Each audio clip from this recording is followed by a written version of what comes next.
Compared to other schools, I could say that Philippine Women's has a lot of advantage.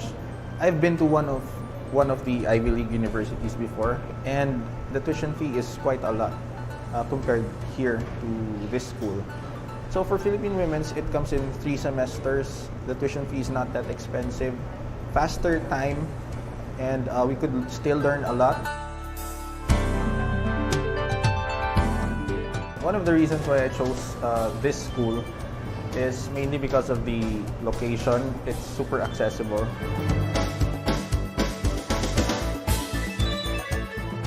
I did choose BW University because of the way they approached me from the beginning, starting from the door guard, ending with the school dean interview.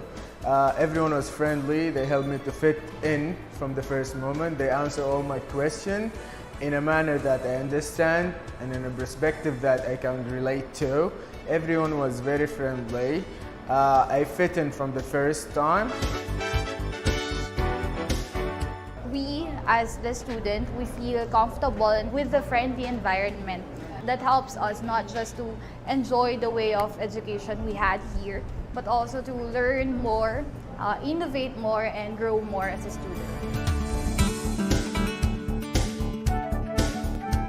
In here, I can make more motivation with many other activity in school because in here many activity.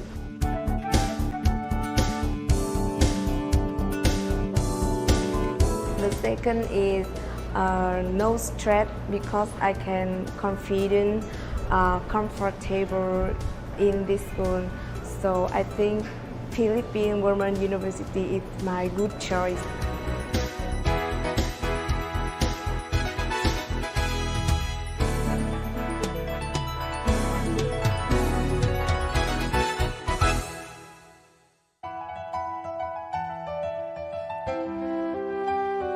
My student days here was it was a very refreshing, at the same time a learning experience for me, because PWU made me a very well-rounded person. Aside from the academics, I am very much active in extracurricular activities. Life here, it's different because we're not confined within the department. I learned how to interact with different students in different departments, like for example in the HRM department, in Fine Arts department. We don't have any barriers here. We are like a family here in this institution. That's what PWU is different from different schools.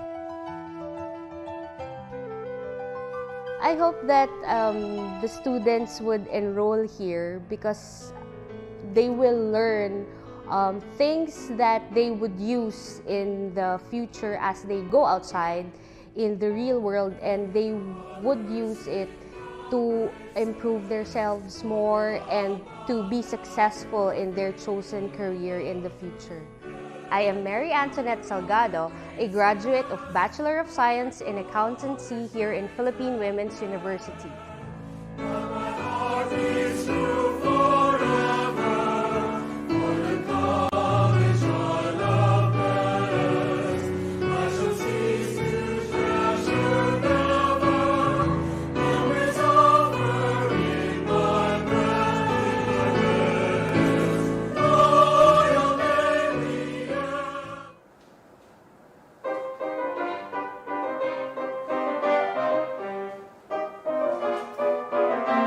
The Philippine Women's University was founded in 1919 by 7 forward-looking Filipinas who envisioned education as a means of uplifting the status of women. Since the 1970s, PWU has been co-educational, and today's campus, located in the heart of Manila, is dynamic and diverse. The reason I choose Philippine Women University is I can easily enroll with the test, and the semester in here, 1 year have 3 semesters with 1 summer semester, so I can graduate soon. The second is no stress because I can confident, comfortable in this school. So I think Philippine Women University is my good choice. Everyone was friendly. They helped me to fit in from the first moment. They answer all my questions in a manner that I understand and in a perspective that I can relate to. PWU has pioneered in innovative research and produced thousands of graduates who are recognized as leaders in their respective fields.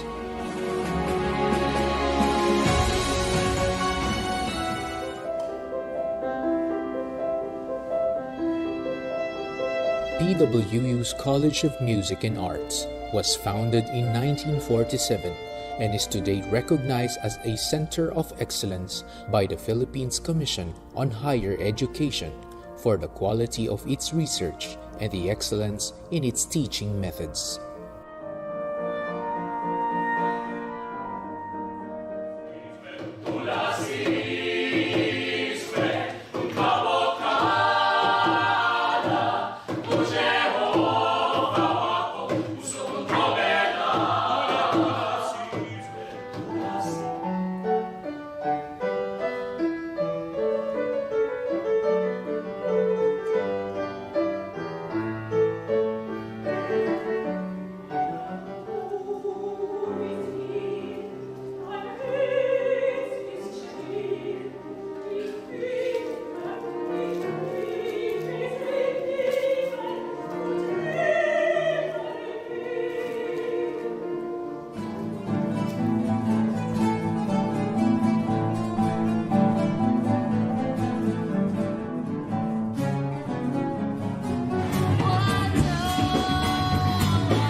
The Philippine Women's University's School of Music proudly carries on its excellent tradition in research, performance, and music education.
I promise to be kind, to be fair, just.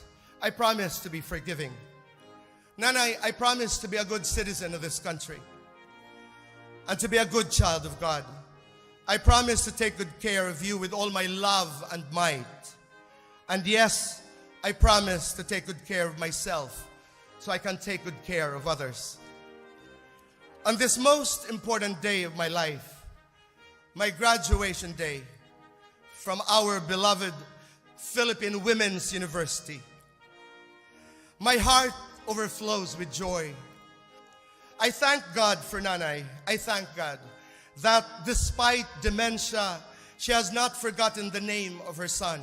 She knows deep in her heart and in her soul that something else was meant to be. Your words still ring like the church bells of our town, sonorous, powerful, sacred. My son, you're my winner. And for now and always, this is all that matters.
everyone. We hope you had a fulfilling and delicious lunch. We are thrilled to still have you here in our new link and wish you a warm welcome once again. We guarantee you that this session will be entertaining, informative, and motivating. Before we head on to our next set of presenters, we will be having the awarding of special awards for dissertation. And for the Best Dissertation Presenter Award, we are very honored to give you one of our international blind reviewer from the country of Hiroshima, Japan. And to help us more in this introduction, may we have Dean Efraemuel Abellana with us. Thank you, Dean. Thank you, Mel. Thank you very much. At this juncture, I'd like to say thank you to actually we have two international reviewers, one from France and one from Hiroshima, Japan. And this morning, we already have the results of the best dissertation presenter and the best dissertation paper.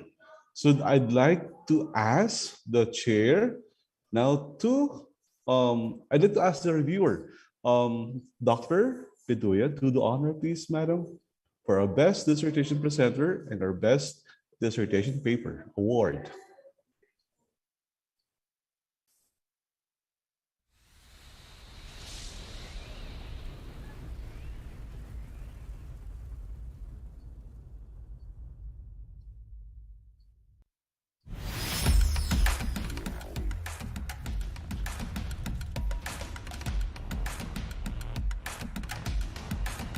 Dr. Bedoya from Hiroshima, Japan.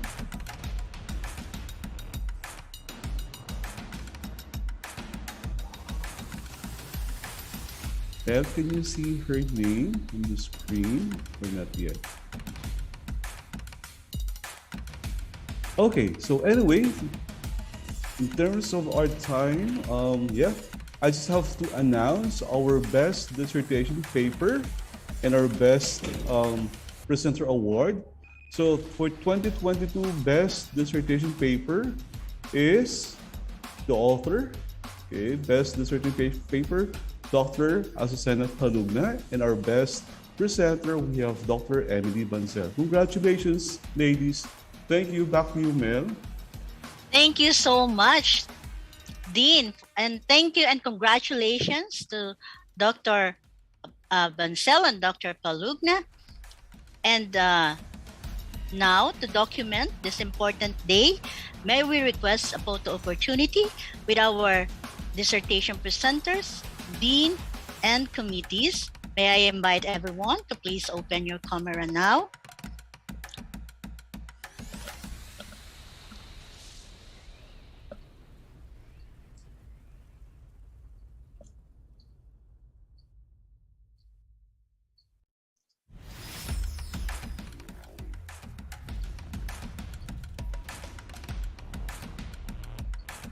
Do we have all the cameras on now?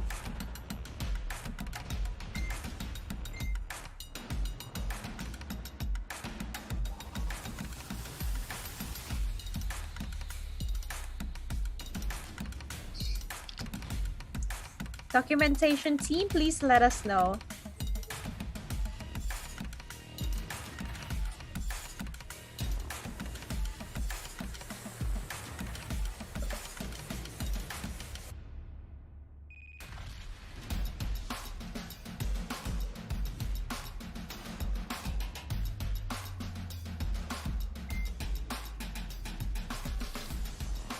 Okay, thank you. Thank you so much. So let's keep the ball rolling. And without further ado, let's proceed to our next set of presenters. May I call on Mr. Jason Baricante from the Marketing Committee to welcome our first thesis presenter. Good afternoon, everyone. It is my honor to introduce to you our first presenter of the second session of this conference. She will be discussing culinary tourism of Borong Kanin in Apalit, Pampanga, Philippines, basis for proposed sustainable development plan. She is a graduate of Bachelor of Science in Hotel and Restaurant Management at Philippine Women's University, Taft Avenue, Manila. Masters of Science in Hotel and Restaurant Management at the same university. Masters of Science in Culinary Arts at Philippine Women's University, Taft Avenue, Manila. She is presently Department Head and Program Chair at Asian Institute of Maritime Studies, Rojas Boulevard, Antonio S. Hernais, Pasay, Metro Manila. And also part-time at San Pedro College of Business Administration, National Highway, San Pedro, Laguna. A big virtual round of applause to Ms. Alexis Ruiz de los Santos. Good afternoon. So thank you for that amazing introduction. So let me briefly present my thesis paper. So let me share my screen.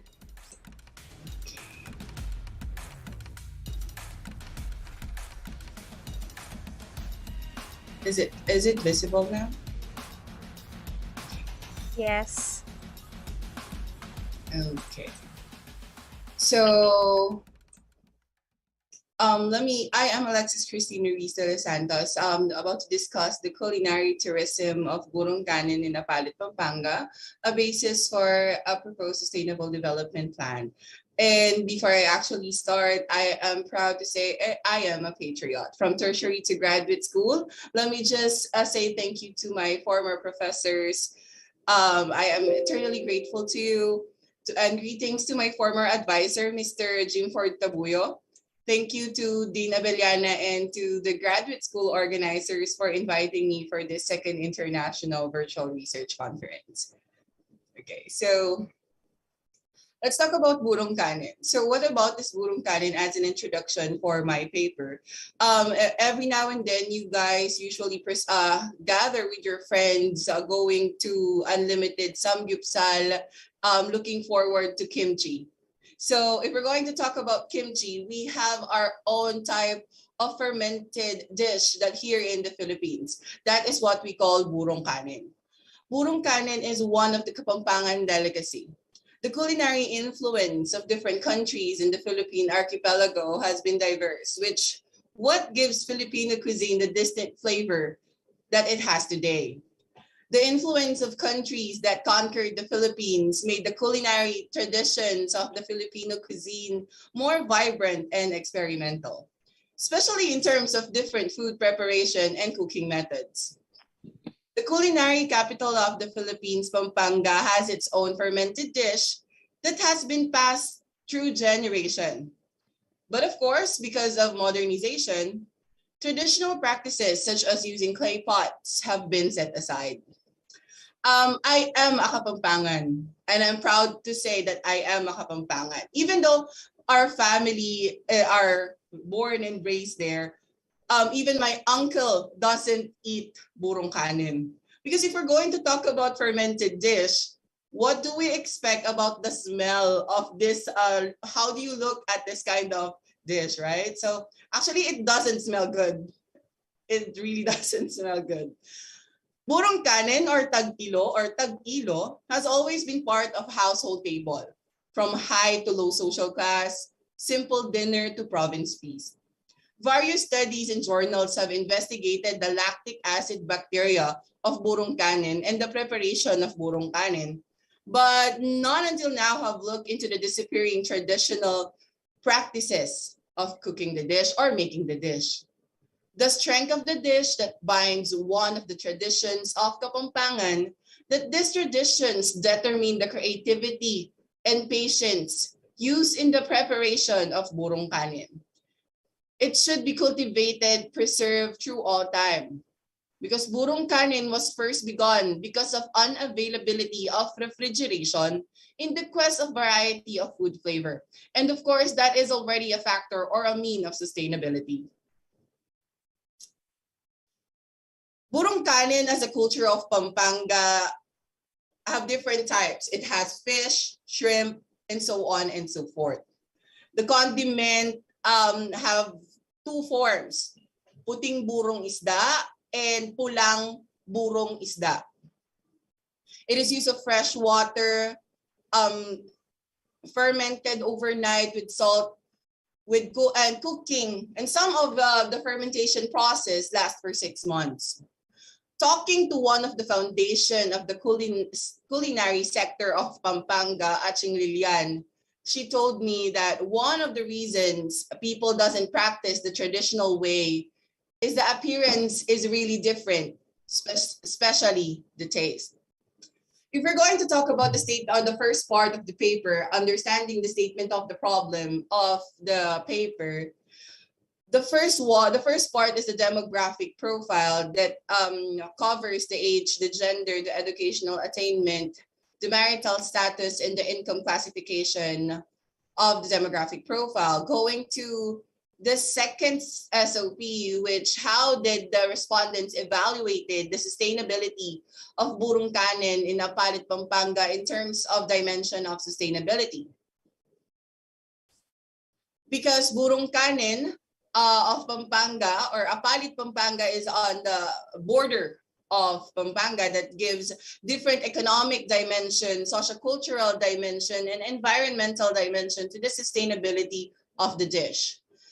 The economic dimension that revolves on the job creation, regeneration of income, and market ingestion to the industry investment. For the sociocultural dimension that reflects or bounds on the heritage, traditional lifestyle, values and behavior, social change, preservation and conservation of traditional preparation, acceptability of newer generation. That is for the sociocultural dimension. But if we're going to another factor that gives in the environmental dimension is the natural resources, ecologically conservation of materials and visual impacts, and it comes to end together with the pollution. A dying culture because of the emerging technologies and new methods of cooking. What will happen to the traditional practices of the culinary capital of the Philippines toward burong kanin if the cultural and social practices of the local change through the passing generations? What plan or action do the locals plan to maintain the culinary practices in such way they can be transferred from generation to generation? The possibility of sustainable tourism of burong kanin has broken down to as follows. For a part of the significance of the study, it is a sustainable tourism for the stakeholders, for the different types of environment, for different types of tourism organization, for different sectors of tourism and functional management. The sustainability of burong kanin, because of the smell, the appearance, it is not very appealing to the younger generation. You know, the younger generation right now is everything about the Instagrammable picture, the beauty of the picture. But basically, the burong kanin is our kimchi to our fried tilapia that you can eat with mustasa. It gives a distinct flavor to our own version of samgyeopsal. The traditional burong kanin can be sustained and concentrated in three-dimension sustainability, which is economic, environmental, and sociocultural dimension. These was identified through the process of understanding or looking through the details of the paper. Because the objective of the paper is to enumerate the benefits, the issues, the challenges of today's generation as a respondent, to develop better understanding of relationship between demographic profile and the proposed sustainable development plan. And of course, the main objective of the paper is to formulate the basis for a strategy to sustain and develop burong kanin for culinary tourism and in purpose in Apalit, Pampanga. If we're going to talk about the methodology of the paper, the methodology of the paper revolves around the qualitative quantitative study that gives it's formulated its own survey showing showing the two theoretical framework of the basis of the research paradigm that is used based on the sustainability, which is the Sustainable Development of Swarbrook 1999 and the Pentagon Pyramid of Sustainability of Tourism. These are the basis of the proposed Sustainable Development Plan for the Burong Kanin of Apalit, Pampanga.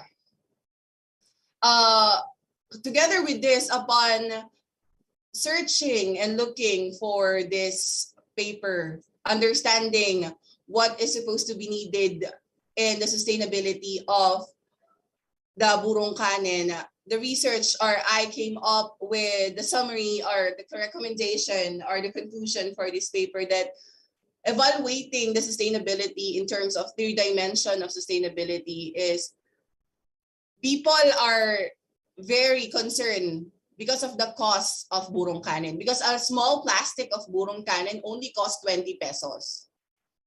But if the cost of that dish only costs 20 pesos, it cannot sustain the living of the person.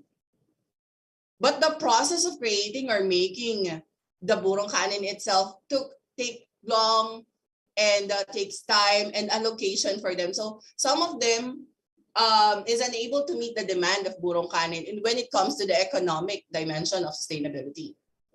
For the social-cultural dimension of the sustainability, the effect of modernization on traditional practices of Burong Kanin was really perceived by the respondents. All this means that the taste and the consistency of Burong Kanin has changed.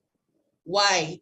Because according to the Aching Lilian, the chefs, and the local community of Apalit, Pampanga, the weather, the location, the tools and equipment that we've been using the clay pot is different rather than the plastic container that we use to ferment our dish. The best example that I can give you, if you can cook a paksiw na galunggong in a clay pot with banana leaves, is the flavor is very distinct. The flavor is there. The cooking method is different. But if you cook it on a regular basis, on a regular pot, the flavor is different as well. I'm not saying it's not good, but of course the flavor it has difference or has its difference. So that is part of the social-cultural dimension. If you're going to think, if you saw the process of fermentation of the Burong Kanin, it's supposed to be fermented for 6 months. So imagine the smell, imagine the appearance of this rice. In Tagalog, of fermented rice, this is panis na kanin na kinakain namin ng sa Kapampangan. This is one of the delicacy, you really have to try it. So this is, if you're going to think about the taste, if you're going to smell it, it's, even my dad has been living with my mom for like how many years, he cannot even contain the smell of the Burong Kanin. What more if the traditional practice of making it is still practiced right now? We can distinct the real taste of Burong Kanin. To continue with the conclusion and the summary are the results of the research or the paper through the environmental dimension. Of course, the undesirable smell of Burong Kanin comes from the fermentation process of the cuisine. But because of the limitation of the study, the sanitation process is not included on the study. That's why it is another gap that can be seen or that can be integrated to another study for this paper. Based on the gathered data and its interpretation of the respondents, the benefits, issues, and challenges faced by the locals of Apalit, Pampanga through the dimension of sustainability is identified by benefits, of course, the economic development, encourage local economic growth, and the issues of it are the habits, modernization towards food, and new technologies. The challenges, of course, are consumer preferences and safeguarding issues. Because if your daughter or your son, or even you, if you've seen this, I'm not particularly sure if you're going to like try it. But of course, I fully recommend for you to try one of our delicacy, which is Burong Kanin. This tying culture and traditional practices has no significance between the demographic profile of the respondents through the dimension of age or whatsoever. It's about modernization. As we talk about the modernization is fine as long as we practice and we still on what we have and what we know as a Filipino and as a Kapampangan. That's what we said. So let me just share. Of course, I know the organizers have like a time limit for for us. So let me share you guys the brief the proposed sustainable plan that was presented or that was I'm not particularly sure if you can see the screen. Can you see the screen? Are we good with the screen? Okay, I hope we are. Okay. Can you see the screen? Oh my God, nawala. So it revolves first in the educational institution of Apalit, Pampanga as a proposed sustainable development plan that has different objective and different person to be responsible on the sustainability. If we want to teach, if we want to sustain one dish, it's supposed to start from the root for it to grow. Basically, that is how us, a part of our culture as a Filipino, we do it like that. So the first one is the educational institution in Apalit, Pampanga, going to the locals and the implementation of the locals in Apalit, Pampanga, together with, of course, the people under it. After the locals of Pampanga, it is through the immersion and the seminar and workshop, and of course the documentation through the help of our local government representative, TESDA representative, DOT representative, private sectors and producers and retailers, local community, and so on and so forth.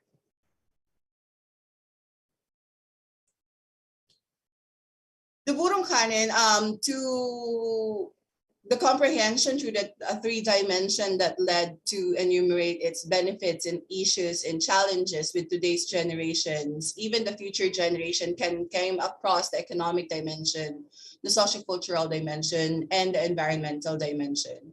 The proposed sustainable development plan for the culinary tourism focus more on the variables given by the economic and sociocultural dimension that was integrated with the locals of Apalit, Pampanga, local government, representative, and private sectors.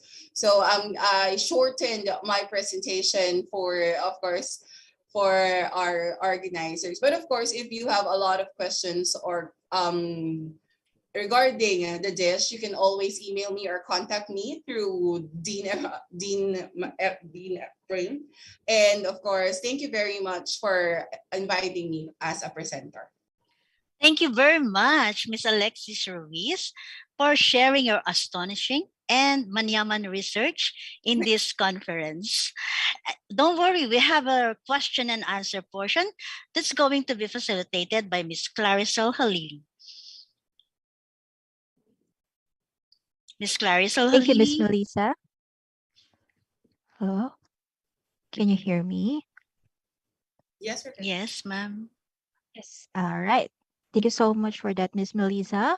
I'm encouraging everyone once again to ask some questions for your queries and clarifications to be answered by Ms. De Los Santos. So this is your chance to furthermore learn from our first thesis paper presenter for today. Good afternoon, Ms. De Los Santos.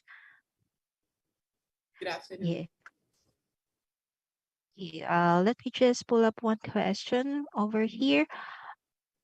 Okay, the first question is, what are the contributions to knowledge of your thesis, Ms. De Los Santos? So once again, the question is, what are the contributions to knowledge of your thesis? The contribution to knowledge on my thesis is there are a lot of dishes in different regions that we should appreciate and should sustain through generation without forgetting modernization. We can integrate it through different aspect of sustainability. we can apply it and we can sustain it, not because of the influence of other countries' food. We can, of course, modernize our own dish in the fact that we can preserve its culture and we can promote our own dish in different countries, because as a Filipino, we know that our dishes can actually compete in different nationality or different competitions out there. All right. Yes, we have to embrace and be proud of our own and local Filipino dishes. Another one is, is there any crucial research decisions that you made all throughout your study? So once again, what were the crucial research decisions you made? The crucial decision I made is, can I actually finish the paper? That is the usual question as a thesis. Yes. Because I was preparing this paper in the start of pandemic. I actually presented my paper in Philippine Women's in March 17, 2020, 3 days before lockdown. So gathering the data, I can still remember asking Dean, pwede po bang i-postpone ko muna ito? Sabi niya sa akin, sayang naman, tapusin mo na. So that was the decision that you have to make, that you have to stop everything for you to get what you really want. So yeah, that is, you have to know and you have to look in the future what is the benefit of finishing. And I know there's a lot of stress in finishing a thesis paper. You cannot sleep. Sometimes even if you sleep, it's running through your mind, can I actually finish this one? But of course, you have to believe in yourself and you have to know that you are in this position because God put you into this.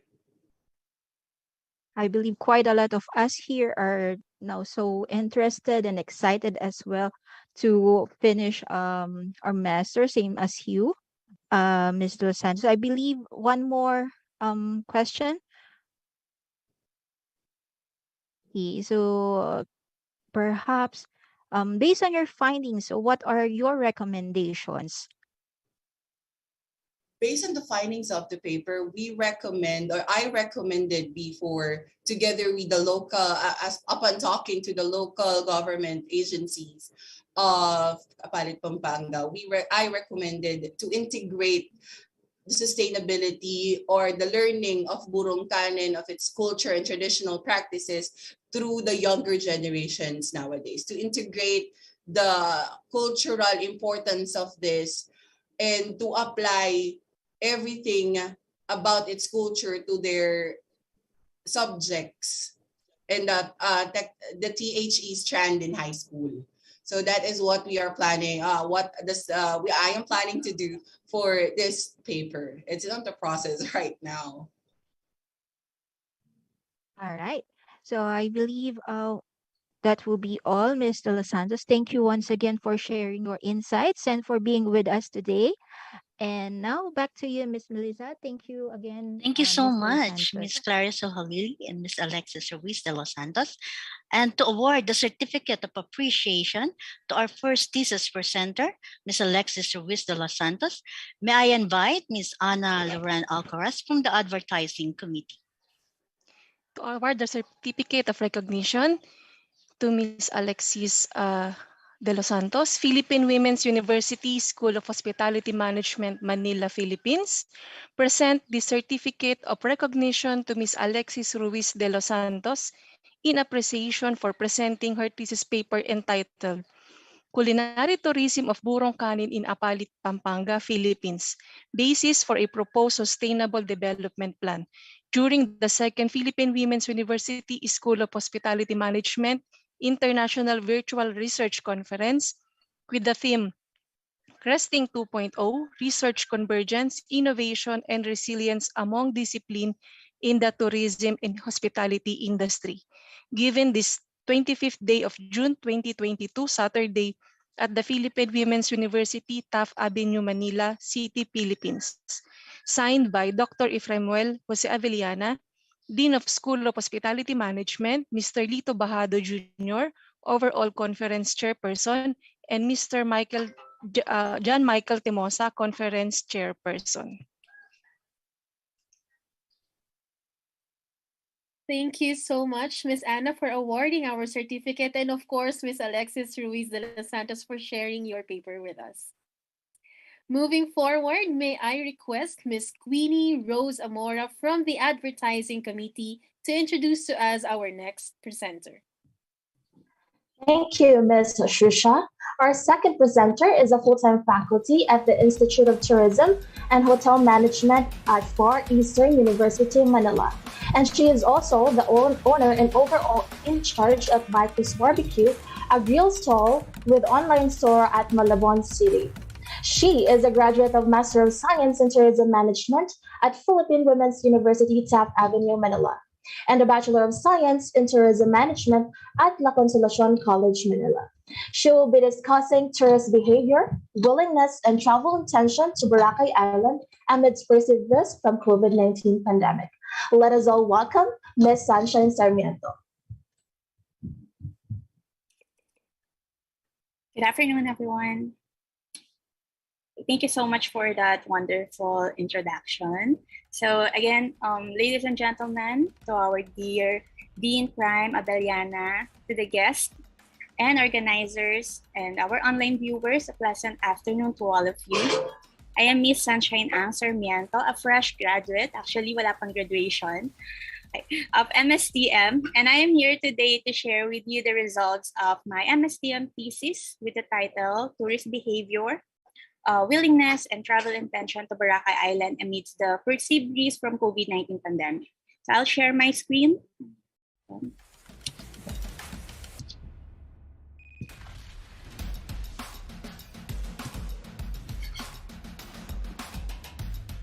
Is it visible now? Yes, po. Thank you.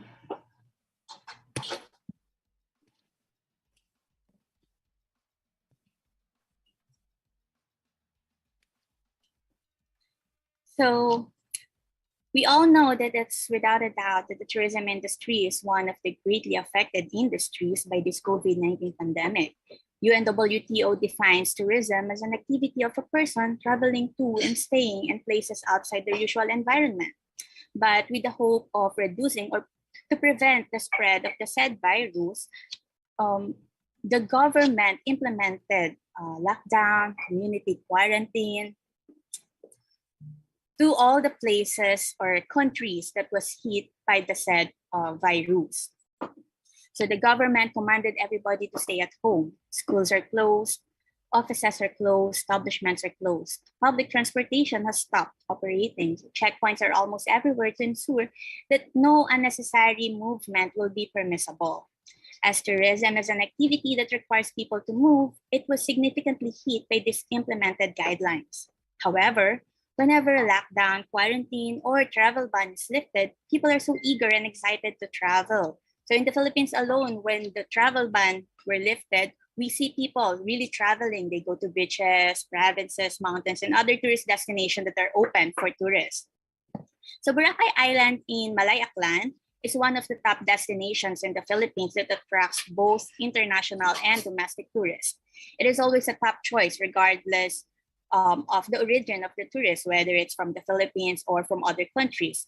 People are really into visiting Boracay Island. So prior to the pandemic in year 2019, according to the summary of tourist arrival from Daklan Municipal Office, there were 2,034,599 total of tourist arrivals, wherein 1 million are foreign tourists, 932,433, which is almost half, are domestic tourists or travelers, and 64,547 are OFW. So this figure shows that many people are really attracted to the island's beauty and how much the province has also lost from the tourism industry due to the presence of the COVID-19 pandemic. It is believed that while international tourism will be on pause, domestic tourism has its chance to flourish while the world is still conquering the threats from COVID-19 pandemic. So as of now, though even the borders are actually opening already, the presence of COVID-19, we all know that it is still here and we are not really 100% safe from it. The question is, will the beauty, serenity, and popularity of Boracay Island can encourage tourists to travel even if we are still in pandemic? So in year 2021, there were 110,505 tourist arrivals still in Boracay. That is still a great number, even if we are in the middle of pandemic. That was in first quarter of 2021. So far we were able to get, hold on, sorry. So again, COVID-19 pandemic has put the global industry to halt, but DOT believes that uniform travel protocol can stimulate domestic travel. That's why they encourage all the accredited establishments to secure this WTTC Safe Travel Stamp. If you can see, if you visit establishments, there are these stamps in their door wherein it will signify that they are following at least the minimum safety protocols. Okay, so you are safe to enter the establishment. So as when I conducted this study, it was around August 2021 up to January 2022. During that time, as of October 2021, there are still around 60% of Filipinos that are still unvaccinated. But as per checking this month, June 2022, I'm happy to announce that there are already 64,000.1% of Filipinos that are fully vaccinated, which is a good news for us because we know that vaccination is one of the main requirements so that people can travel. So for the theoretical framework of this study used was theory of planned behavior by Eisen. Since this is study, the purpose of this study is to examine the influence of perceived risk from COVID-19 pandemic on the travel intention. So to accomplish it, the researcher I employed the theory of planned behavior. So this framework was created in an attempt to anticipate the human behavior. So it is actually widely recognized as the most established theoretical framework in the study of intention. According to the TPB, behavioral intention is influenced by the attitude toward the behavior, the perceived behavioral control, and the subjective norm. So the theory's first component is the perceived behavioral control. We have it here, which is the ability of a person in executing the certain action. Okay. The next one is the attitude. When you say attitude, it is the idea of a person about a certain action, while the third component is the subjective norm, which is the social demand to do or not to do. What is the say of your family or of your friends about the action that you are planning to conduct? For the conceptual framework, it will show you the process of this study, wherein my inputs are the following. I have here the socio-demographic profile of my respondents, and then what are the perceived tourist behavior towards the threat. Now, for the process, we will learn what is the impact of the what is the impact to the tourist intention and willingness from this perceived behavior based on their demographic profile as well. So for the output, my proposal is a proposed guidance for the tour operators in Boracay Island. So this study sought to answer 6 questions or 6 problems. First is identify what are the demographic profile of the respondents. What is the perceived tourist behavior towards the threat from COVID-19? What is the perceived impact to the tourist intention and willingness to visit Boracay Island in terms of the respondents' attitude, subjective norm, and perceived behavioral control? And then after identifying that, we will know what is the significant difference in the tourist behavior towards the threat from COVID-19 when they are grouped according to their demographic profile. And then is there a significant difference in their perceived impact to the tourist intention and willingness? And lastly, what is the relation is there a significant correlation between the perceived tourist behavior and the tourist intention and willingness to visit Boracay Island amidst pandemic. For the significance of my study, the main beneficiaries of these studies are the following. Of course, the travel and trade sector, especially in Boracay Island, the Tourism Regional Office of Region 6, since Boracay Island is located in this region, the local community of Boracay Island, the local and foreign tourists as well, people from academia, and of course, the future researchers. For the methodology, I use quantitative method for this research, wherein my respondents, based on the tourist arrivals of 2021, I chose people who have traveled to Boracay Island, who are living from Metro Manila and age are 15 years old and above. I use purposive sampling, wherein I have specific criteria for my respondents, and I also use a snowball sampling technique so that the respondents can help me connect with other people they know who could help me with the questionnaires. Okay. I use self-formulated survey questionnaire, which was validated by tourism experts such as tourism educators, tour operators, and some people from the Department of Tourism. And then the survey questionnaire was forwarded to the respondents through a Google form link, which I posted in my social media accounts and my friends' social media accounts as well. For the statistical treatment of the study collected quantitative data from the survey questionnaire based on the frequency, weighted mean, percentage, and 4-point Likert scale was calculated.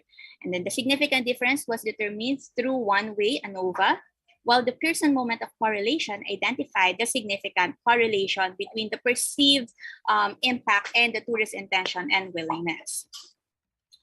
For the result, so we can see here. So we can see here that for the age of my respondents, majority are between the age 25 to 34 years old, wherein 177 among 380 respondents are belong to this group. And we can also see here that following is between the age of 25 to 34. We can say that this group belong to Generation Y, or what we commonly know as the millennial generation. So these tourists can also be considered as frequent travelers, as they are already returning tourists. They have been traveling to Boracay Island even prior the pandemic. For the gender, majority of the respondents, 236 out of 380 respondents, are female. Same as with the DOT-PSA survey conducted in year 2016 for domestic travelers, majority are also female.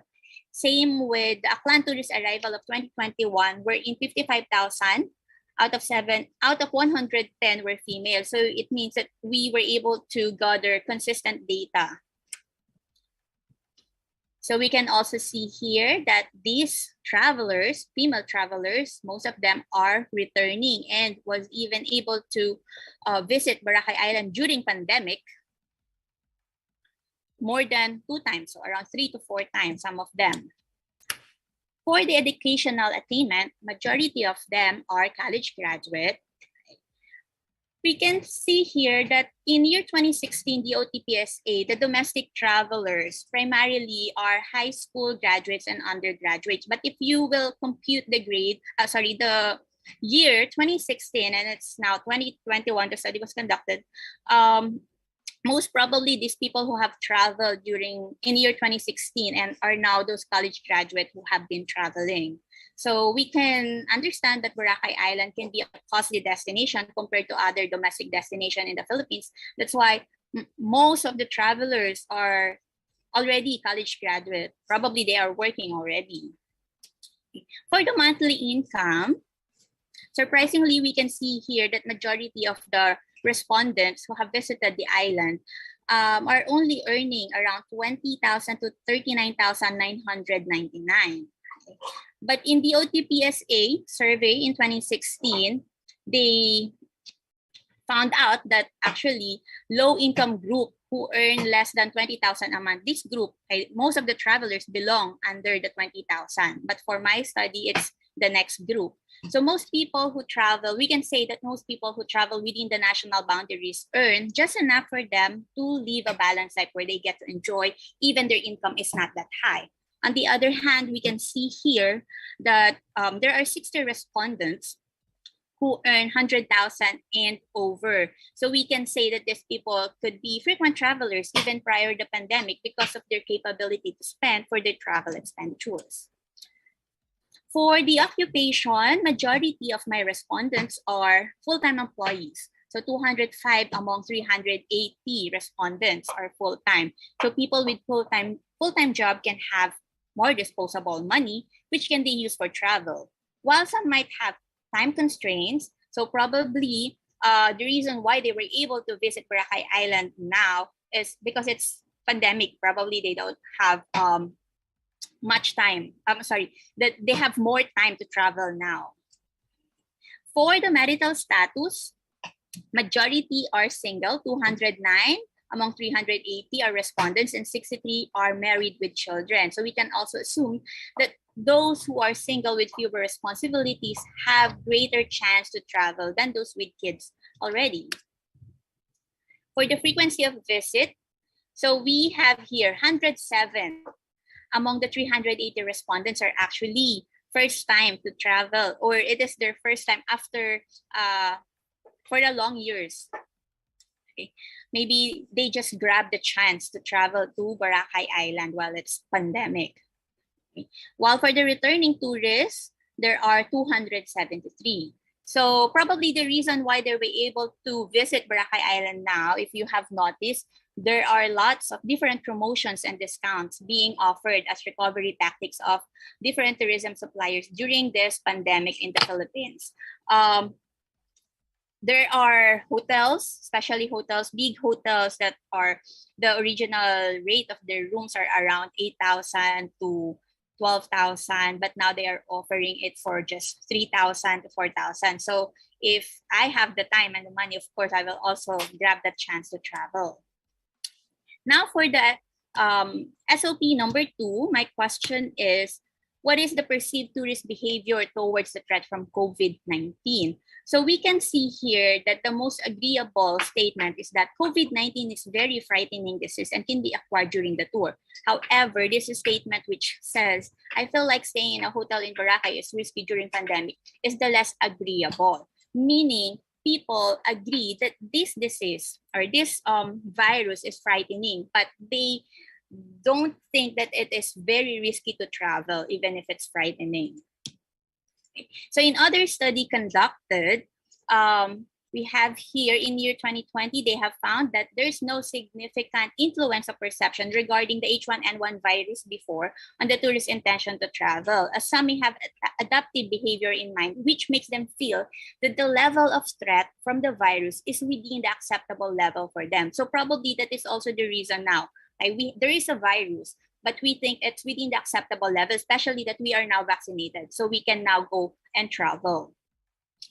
For this problem number 3, what is the perceived impact to the tourist intention and willingness to visit Boracay Island in terms of the attitude, subjective norm, and perceived behavioral control? If you remember the theory of planned behavior, so these are the variables that are mentioned to have impact to the tourist intention and willingness. For the first one, the attitude. So again, attitude is understood to be the way somebody thinks and feels about something.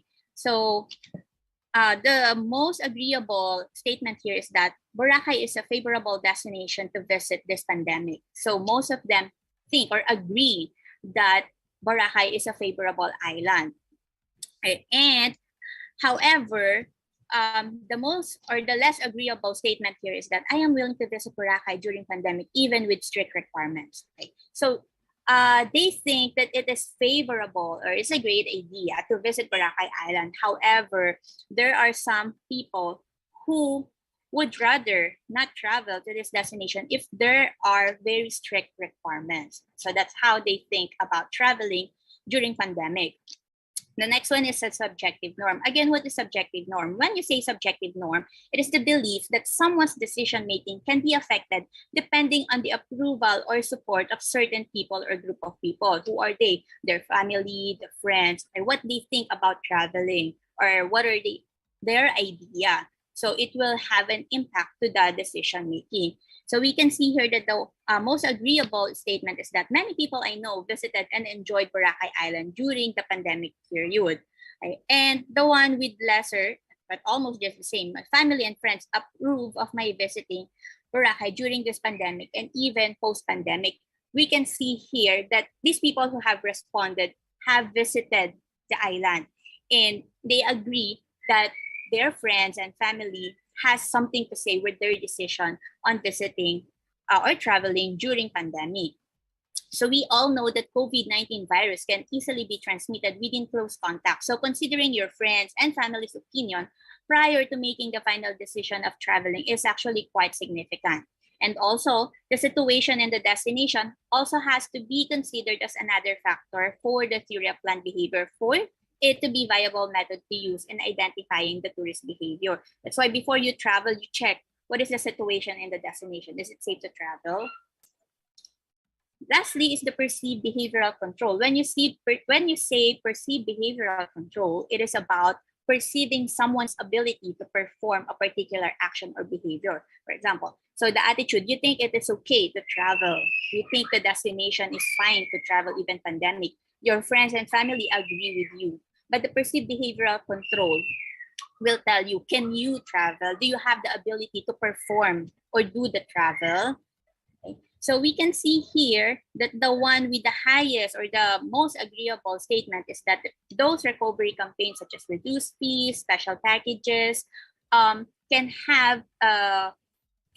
impact their decision making. It will make them or encourage them to travel more. Okay. However, even if there are packages, special packages available, a statement here, I could easily visit Boracay during this pandemic and post-pandemic if I want. We all know that in this pandemic, we are not in total control when in terms of traveling, because if the government will tell us you have to stay now because the number of infected are getting higher again, then we will have to stay home. We cannot travel again. So it's not we are not in total control in decision making for the traveling. So as a result, we can see here that subjective norm has the most significant impact among the three variables. Okay, so attitude is 3.15, subjective norm is 3.17, and perceived behavioral control is 3.04. Why? Again, this virus can be transmitted within close contact. So probably the one that we consider right now is what our family and friends thinks about of you traveling, other than those other variables.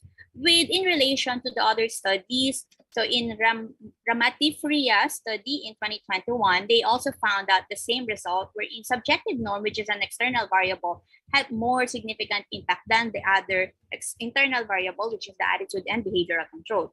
While in other study of Lu, all variables had significant impact. However, when it was compared, surprisingly, attitude has the highest explanatory power for travel intention.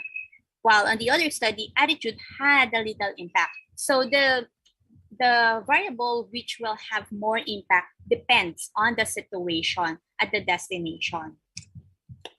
For this problem number 4, is there a significant difference in the perceived tourist behavior towards threat from COVID-19 when they are grouped according to demographic profile? So we can see here that occupation has a significant difference. So we can say that the p-values that are higher than 0.05 means no significance. So all the other result has no significance except the occupation. So we have to reject the null hypothesis and state that there is a significant difference when grouped according to occupation. Okay, we have found out here 3 groups under the occupation. So the difference could be possibly the number of the responsibilities for each occupation. So those full-time employees have more concerns and greater responsibilities, while those who are student and part-time employees can be assumed to have lesser responsibilities than those mentioned a while ago. While the self-employed could have the most minor responsibilities as they handle their own time. So in today's travel and tourism environment, visitors' perception of health risks are one of the most critical factor in decision-making process. So if you have huge responsibilities, you really need to consider, like, do I really have to travel? Can I really travel? Can I take the risk of traveling, knowing my responsibilities? For this SOP number 5, question is there a significant difference in the perceived impact to the tourist intention and willingness to visit Boracay Island when they are grouped according to the demographic profile? Again, we only found significant difference when they are grouped according to occupation. Some in monthly income, but the overall, still no significant difference. But we also found another significant difference according to the frequency of visit. Okay, so there is no significant difference in almost all the attributes except for occupation and frequency of visit. Again, probably the reason is that because of the responsibilities, while for the frequency of visit, it is the knowledge that they have about the destination. Okay? So in relation to the difference in the perceived tourist behavior, tourist intention and willingness to differ from somebody with huge responsibilities than those with lesser consideration, also the disposable income and available time to travel also must be considered. So again, I've explained the perceived behavioral control is the motivating elements. Okay? It's believed that the stronger the intention to engage in the activity, the more likely the behavior will be performed. While the attitude is the degree or the idea of a person, how favorable conduct is. And subjective norm is the social demand of your family and friends for you to do or not the certain action. So it can be understood that the degree of people's responsibility, available time, and disposable money, which differs from one occupation, could lead to different attitudes, behavioral control towards the intention, and willingness to travel. Also, it can be implied that experience can define person's next intention and willingness, which makes the frequency of tourist visit gives a different impact on their attitude, subjective norm, and behavioral control as they have different experiences before, which could lead to their next decision. For the SOP number 6, the question is that is there a significant correlation between the perceived behavioral control, perceived tourist behavior towards the threat from COVID-19 and perceived impact to the tourist intention and willingness to travel to Boracay Island. So we can see here that among the 3 variables, attitude has the very strong relationship. So there is a significant relationship also between the tourist behavior and the tourist intention and willingness to travel, meaning there is a relationship that the tourist behavior on the perceived risk has an impact, right, or has a relationship to the tourist intention and willingness. So again, in relation with the previous study, they have found out that travel intention are significantly influenced by attitude, subjective norms, and perceived behavioral control. However, upon comparing, they discovered attitude has the highest explanatory power for the travel intention. While in contrast with other study, attitude had a little impact, and in other studies, subjective norm has the most significant impact. So all the attributes have significant impact and relationship. The degree of relationship may differ depending on the situation in the destination and also the planned activity of the tourist in their desired destination. So it is also believed that the TPB does not require that all model, the variables has equal or substantially concurrently behavioral intention. So for the conclusion, so we can say that majority of the tourists who are willing to visit Boracay Island amidst the pandemic belong to the millennial generation, and primarily they are females with full-time jobs and they're single.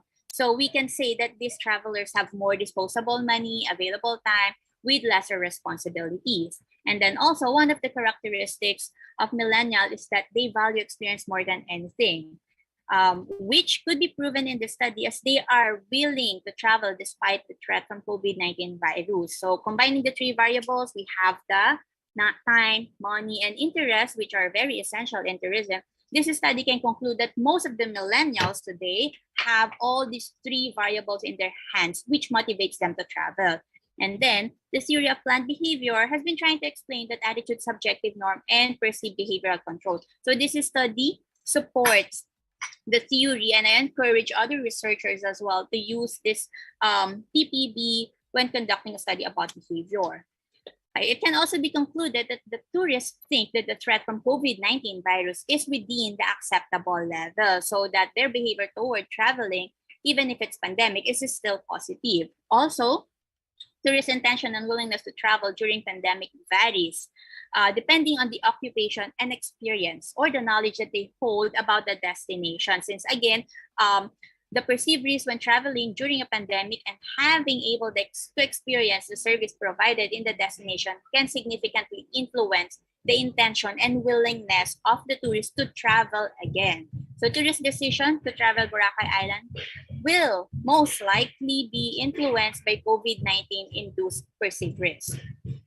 For the recommendation, since we have found out that since most of the respondents are from millennial generation, the researcher recommend that tour operators create more promotional advertisements and packages that will match the need and wants of millennial travelers. In addition, it is excellent to note that social media is the best way to reach this group. Having a profile in social media channels such as Facebook and Instagram could help them be noticed and availed by this group of people. The tourists nowadays are aware of the threats from COVID-19 and the policies that have been or has to be implemented in establishments. So it is really recommended for tour operators and their partner suppliers to ensure that they are correctly implementing the minimum safety protocols so that tourists will feel safe and encouraged to travel despite of pandemic, and also share the experience of being safe in traveling that destination. And even though tourists are willing to travel and follow protocol, they still find several travel requirements that hinder them from pursuing their travel plans. Therefore, I also recommend that tour operators create tour packages that include assistance or referral in additional travel requirements, such as those RT-PCR and those other requirements such as the QR code that are required for the smooth traveling. Also, again, I recommend the continuous use of the TPB for the study of behavior. And then another one, because findings show that tourist behavior can vary depending on the degree of tourist responsibilities, available time, and disposable income, I recommend that tour operators create enticing tour packages that can easily be availed even by somebody who is busy or has limited time to travel. In addition to that, because of pandemic, a work from home practice has been implemented in almost every company. So along with it, the term leisure, which is a combination of business and pleasure, was created. And so people now can really travel even if they have work, even if they have meetings, seminars, and the like. So it could be very good if the tour operators can create packages which could help these busy people enjoy even if they are in the middle of their business. And most of the respondents of this study have experienced the service provided on the island during pandemic. So it is advisable, or I really encourage the suppliers and tour operators to make sure that all the tourists that will visit them will have a great experience, as we have learned that subjective norm has great impact. No? So the experience of those who have visited the island can relay what they have experienced to their friends and relatives and encourage them also to travel. So many people have intention and willingness to travel the island despite the perceived risk from COVID-19. This shows that tourists believe that the threat from COVID-19 is within the acceptable level. Thus, the researcher recommends that tour operators work hand in hand with the LGU and DOT, Department of Tourism, to maintain the island's safe status as a tourist destination during the pandemic. This could be achieved if all stakeholders work honestly and coordinate important health updates to every stakeholders involved in the tourism activities. And lastly, again, I encourage all the other researchers, future researchers, to conduct similar studies using different destinations in our country to know the impact of the perceived risk from COVID-19 to their travel or tourist behavior and intention to travel. So that will be all for me. Again, Ms. Sunshine Ang Sarmiento, thank you so much for hearing my thesis, and have a good day, everyone. Thank you so much, Ms. Sunshine Sarmiento, for a very thorough research paper. We will head on now to our question and answer portion to be headed by Ms. Clarizel. Thank you, Ms. Kusha, and good afternoon, Ms. Sarmiento. Perhaps we can have this question for you. Okay, the question was, what other type of research where you can use the theory of planned behavior? Again, the question is, what other type of research where you can use the theory of planned behavior?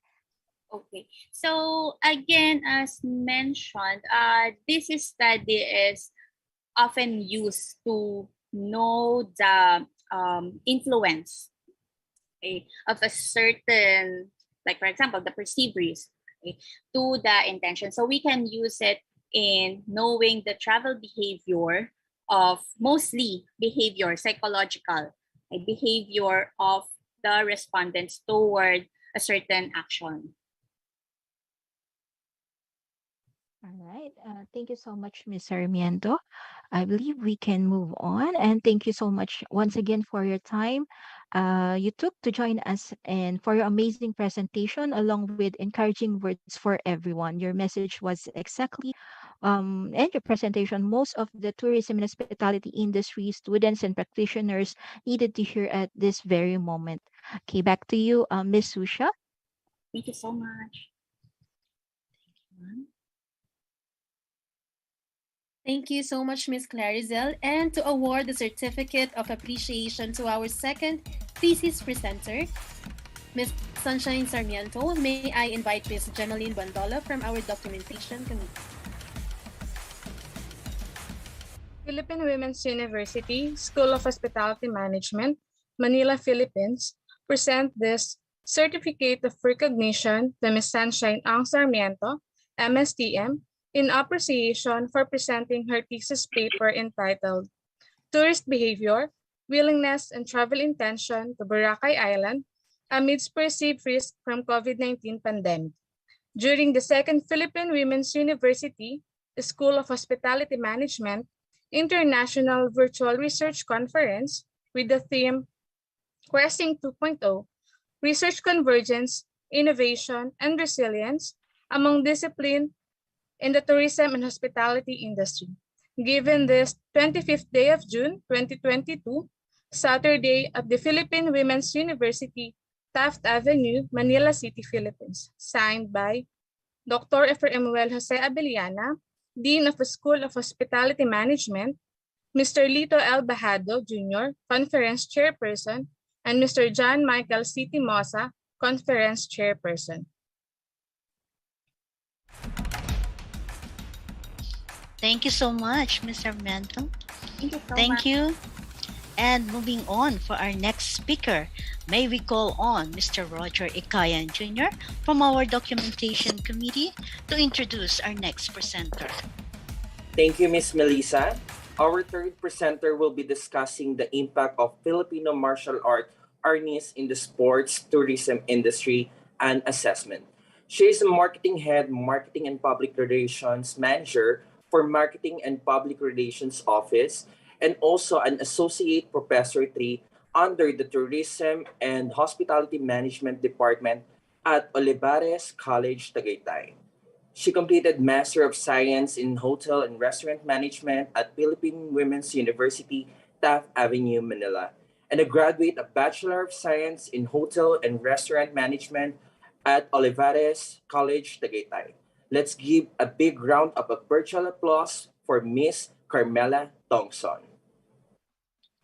Hi, good afternoon, everyone. Am I loud and clear po? Can you hear me? Yes, ma'am. Loud and clear. Right. Okay, so I would like to greet everyone a pleasant afternoon, especially to our beloved Dean, Dr. Prime Abellana. Thank you po for having me today. And also, of course, our organizers. Thank you so much. And not everyone is given the opportunity to present to this kind of conference. Let me share my screen.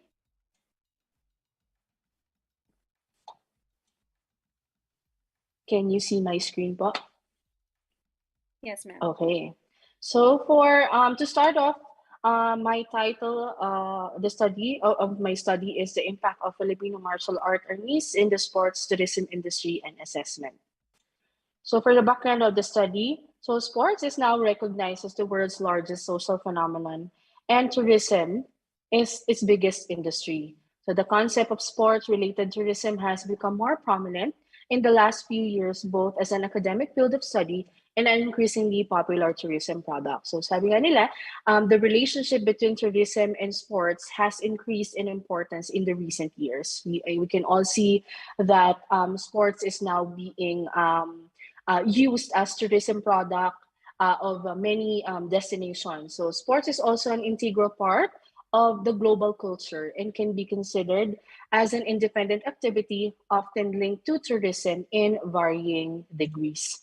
So Filipino martial arts arnis is now practiced in about 150 countries and bringing interest for foreigners to visit the Philippines to enhance their skills. So in the same interest, it has increased the number of cultural martial art tourists in the Philippines. So martial arts festivals, training camps, and sports competitions has doubled and is expected to expand more in about 5 to 10 years. So sports tourism is fast institutionalizing and would spur economic activities, create jobs for the Filipinos specifically, and expand production of local products and other tourism services. So the purpose of this study was to measure the effects or impacts of the Filipino martial arts arnis in the sports tourism industry. So economic, social, cultural, and environmental impacts was measured in this undertaking. So the result of the study were used as a basis for creating a development program for arnis as part of the sports tourism in the Philippines. So for the research objective, so this study was conducted to measure the impacts of Filipino martial arts arnis in the sports tourism industry. So specifically, the answers were based on the following questions. So number one, the demographic profile of the respondents in terms of age, gender, social status, and of course, educational attainment. And what is the level of impact of Filipino martial art arnis in the sports tourism industry in terms of economic, social, cultural, and environmental. And another research objective is the significant difference between the ratings of respondents in determining the impact of Filipino martial arts arnis according to the respondents category. And of course, the significant relationship between the demographic profile and economic impact, social, cultural, and environmental of the Filipino martial arts arnis as rated by the respondents. Another one is the perspective of the respondents towards the impact of Filipino martial arts arnis. And the following were interviewed. So the Filipino martial artist, tourism officer, and an official of the Philippine Sports Commission, and the producers and sellers of arnis sticks. And finally, based on the findings of the study, what development program can be recommended. So for the methods of the study, so this study utilized the sequential explanatory mixed method. So this method is a two-phase design where the quantitative data is collected first, followed by the qualitative data collection. So the purpose is to use the qualitative results to further explain and interpret the findings from the quantitative phase. So the study ascertained investigative data in establishing impact of Filipino martial arts arnis in the sports tourism industry. So the study, of course, covered the four variables, which is the economic, social, cultural, and environmental factors. So this study considered 25% of the arnis students and instructors population, which was equal to 245 respondents, comprising of as mentioned, arnis students and instructors. So arnis instructors, tourism officer, Philippine Sports Commission representative, and some of the manufacturers and producers of arnis sticks.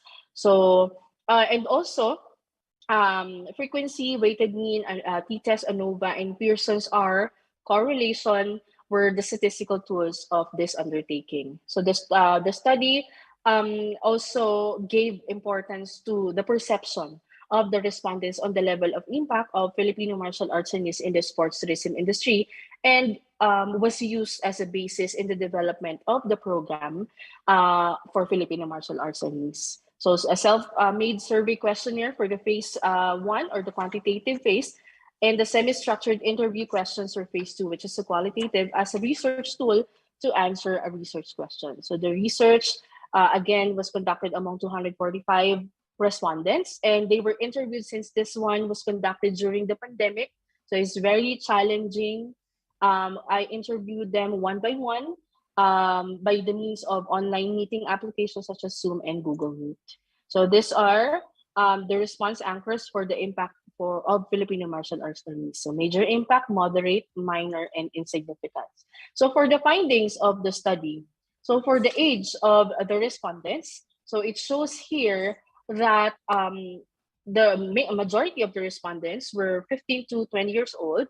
So the frequency of 94 and a percentage of 38.37. So it's the highest among the indicators, while the 33 to 38 years old with a frequency of 24 and a percentage of 9.80 is the lowest. In terms of gender, it reveals that more of the respondents are male.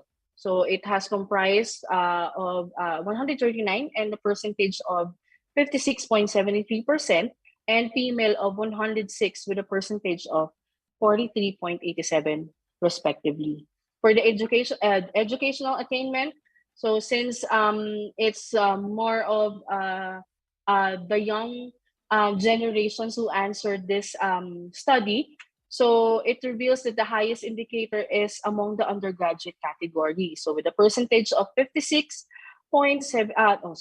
46.12%. So while the lowest are the postgraduate degree category with a frequency of 28 and a percentage of 11.43%.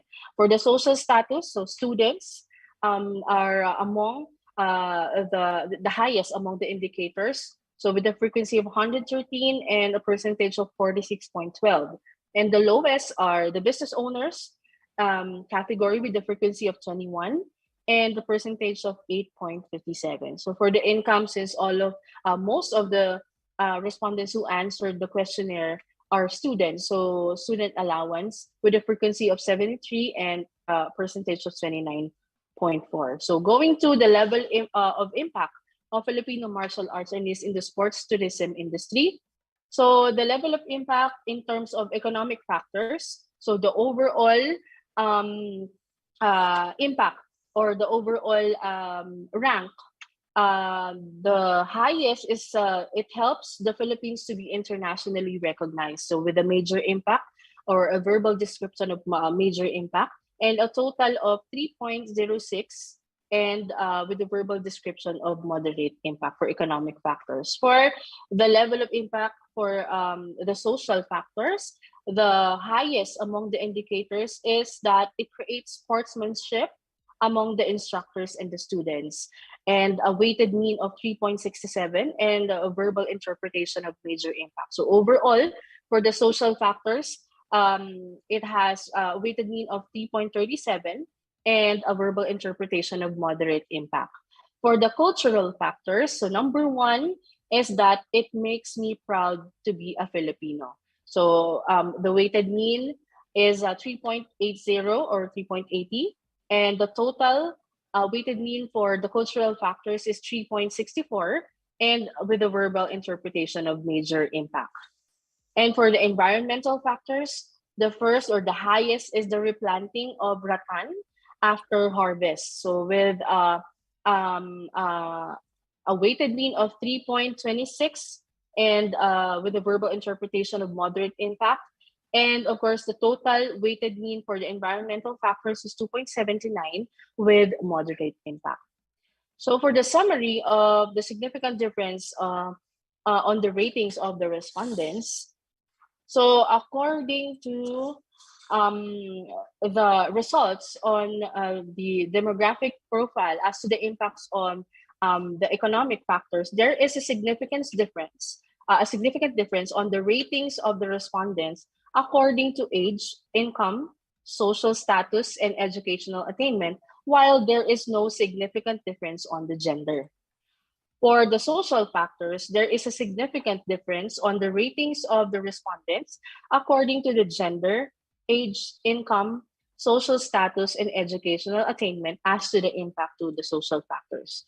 For the cultural factors, there is a significant difference on the ratings of the respondents according to the age, income, social status, and educational attainment, while there is no significant difference on the gender as to the impact on the cultural factors. And for the environmental factors, so there is a significant difference on the ratings of the respondents according to the age, income, social status, and educational attainment, while there is no significant difference on the gender as to the impact to the environmental factors.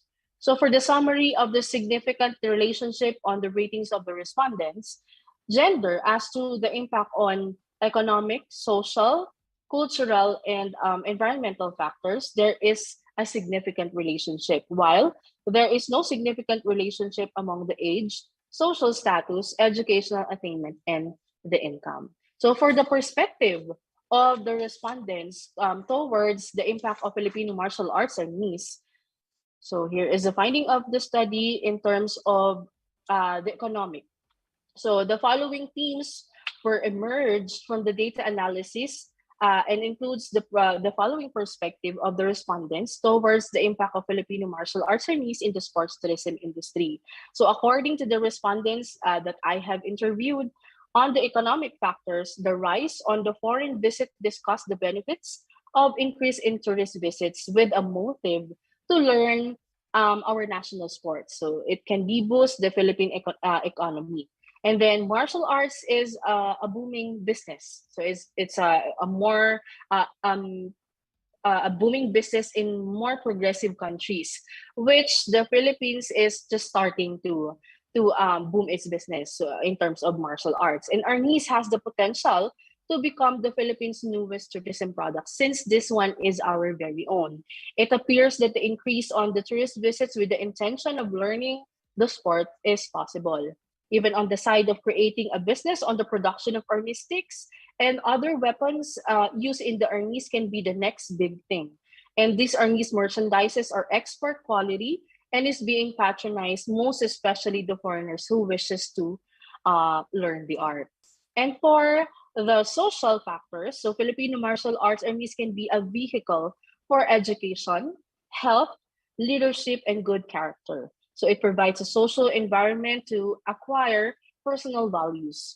So martial arts still instill the 6 pillars of character, which is the trustworthiness, respect, responsibility, fairness, caring, and good citizenship.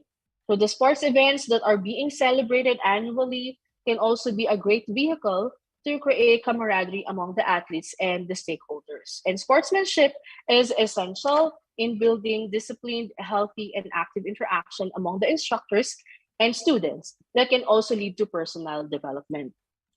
In terms of cultural factors, so our NIS embodies our culture and heritage. So it is integral to our national cultural identity. So our NIS is an original Filipino martial arts we can call our own. Now the Philippines' national sport. So the Filipino sport was originated and started by the Filipinos and is being well known around the world. So our NIS was declared as the Philippine National Martial Arts and Sports, and it is our very own, and we should be proud of it. So the preservation of the Filipino culture and arts depends on how we are going to make this happen. So patriotism and nationalism among Filipinos through the Filipino martial arts, our NIS can help us preserve the Filipino cultural identity. And lastly, in terms of environmental factors, it tackles about more on the rattan industry, because rattan plant is the main product that is used for developing army sticks, so which we use for the sport. So it's now actually a booming business, and not only with furniture making, but also a booming business on the side of army stick production. So most of the production companies or the manufacturers are based in Batangas. So specifically in Bawan, Batangas. So army sticks and other weapons used in the sport is mainly made from rattan. So however, harvesting rattan can also harm the environment. So planting more rattan on the mountain areas would be a nice idea to conserve and produce more materials for production. So possible alternative materials for army sticks production can also be considered to help conserve rattan plant. So for the recommendation, the conclusion and the recommendation. So among the respondents, since they are majority teens and young adults, so with the mean age of 15 to 20 years of respondents, so showing on the result, there is a need to encourage young people to engage more on the sport. So specifically the Filipino martial arts, and majority of them are male. So we are also encouraging the women to engage into the sports. So it is recommended that teaching women self-defense can also be considered.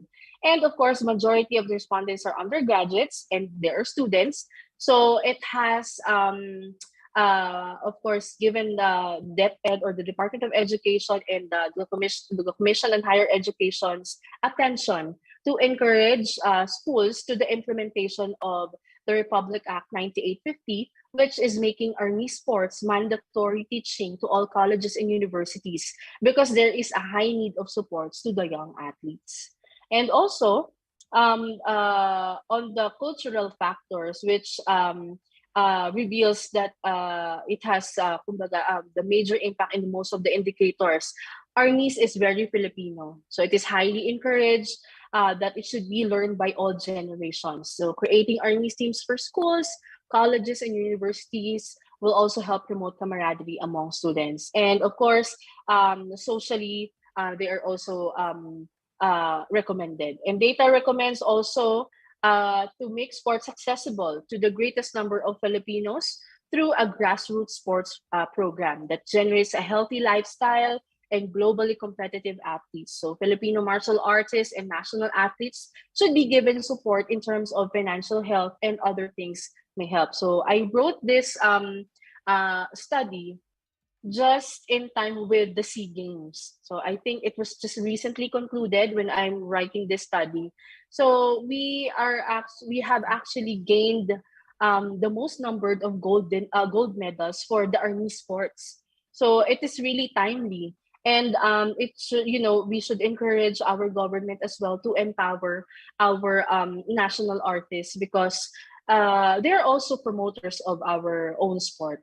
So that's one of the recommendation. And of course, for the environmental factors, we should also encourage the support for the government support to our manufacturers and producers, right, to replant more rattan and attention on the environmental aspects, and it is needed when it comes to harvesting for production of the army sticks.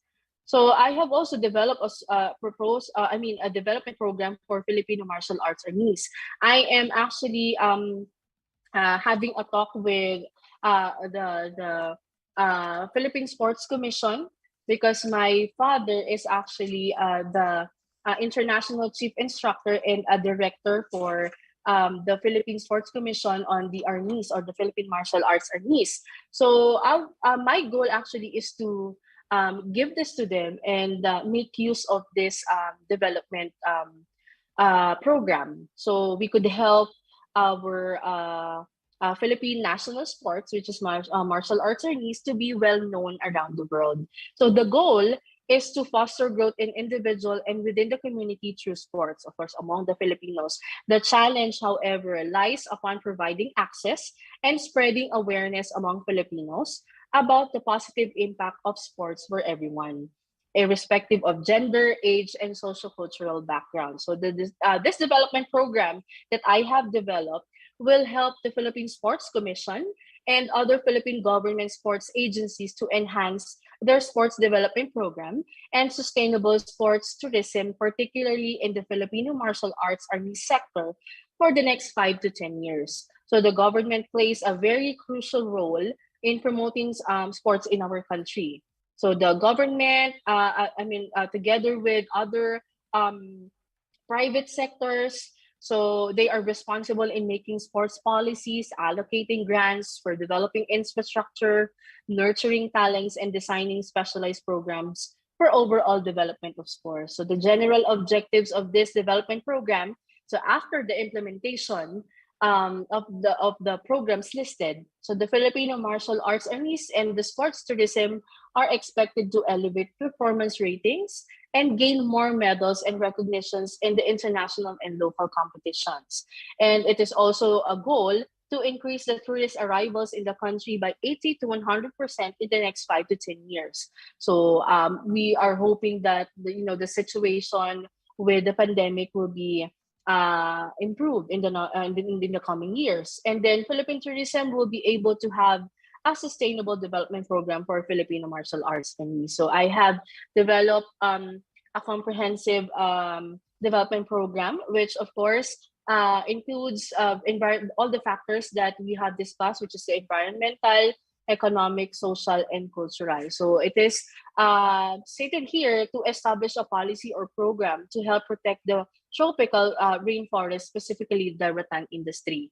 So we have to increase the knowledge of the rattan farmers and aiming for 50 to 100% of replanted rattan every harvest, and increase by 50 to 80% fund for the conservation efforts of the rainforest annually. So it is recommended to start a replanting and protection program for our tropical rainforest, most especially the rattan industry. So restore damaged ecosystems by planting trees on the land where forests have been cut down, and a better approach to addressing the needs of the rattan farmers may be improving and intensifying currently existing agricultural projects and promoting alternative cultivation techniques. So they should be given that kind of training. So recommended also other alternative materials such as bamboo and other wood materials for the production of army sticks and other weapons used in the Filipino martial arts.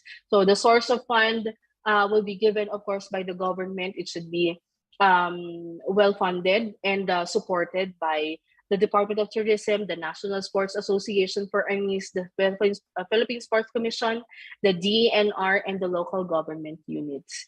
And for the economic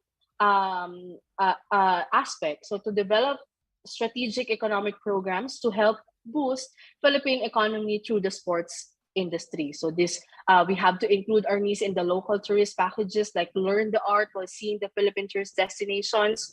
We have to increase by 80 to 100% tourist visits with the intention of learning the sports. And of course, help producers of army sticks and other weapons to export their products. So it can help them have a sales growth of 50 to 100%, and provide support on the production of army sticks and other weapons utilized in the sports. And finally, no, this is not the last one. So for the social, it is also recommended in the development program, the annual activities that we do. Actually, we have an existing one, which is the World Filipino Martial Arts Expo. So it is being participated by athletes around the world. Like we are expecting 300 to 500 delegates or participants every year. And it is established, to establish a mass-based sports program across the country to encourage participation in sports and physical activities among grassroots. So we start them young. So from generations to generations, it should be learned by many Filipinos. And another recommendation is the first Paralympics for Filipino martial arts armies, because we do not have this yet. So 50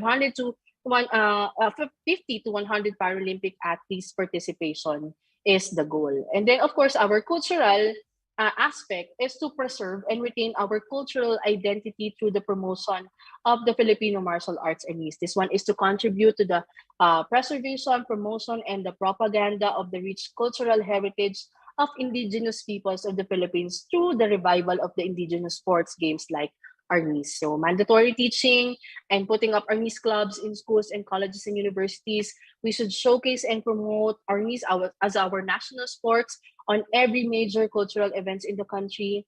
And of course, with the declaration of armies as our national sports, we should have a National Armies Day and build a museum specifically for showcasing the origin, history, and evolution of the Filipino martial arts. And also, if you have visited the Luneta Park, it's existing there.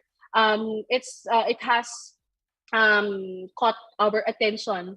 One time we have visited the park. There is a cultural armies at the park. So Luneta Park, they use it as training camp. So I think the Filipinos or the students and the instructors should also be motivated and encouraged to continue this kind of program. So the aim is 50 Filipinos youth per municipality or city learning the sports. So for the references, And that would be all for my presentation. Thank you so much for listening. Thank you so much, Ms. Carmela Thompson, for sharing your valuable knowledge to us and also for Thank you so promoting much. the Philippine sport, which is the Arnis. And now the floor is now open for question and clarification. Again, may we call on Ms. Claricel Halili to facilitate it for us. Thank you, Ms. Claricel. Thank you, Miss Mel. Good afternoon, Miss Thompson.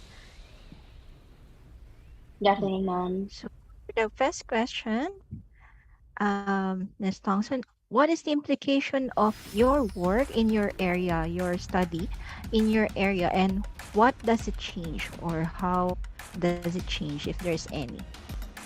Okay, so actually, I have thought of it many times when I was thinking of what topic should I do for my master thesis. Um, I think the need for promotion of the Filipino martial arts, since I had mentioned earlier that it is our very own, culturally we should be, proud about our national sport. And having been mentioned as well that my dad is a part of the Philippine Sports Commission, specifically in the Arnis sector, and my siblings are players. Ako lang po yung hindi. Except me. I do not know how to do the sport. So I told my dad, why not use it for my master thesis? So there I had the courage to do this.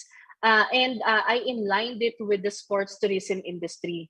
And as my board of panel during my final defense mentioned, that my study is pioneer. So this is the only study for Filipino martial arts Chinese towards the sports tourism industry. So I did my best to connect sports to the tourism industry.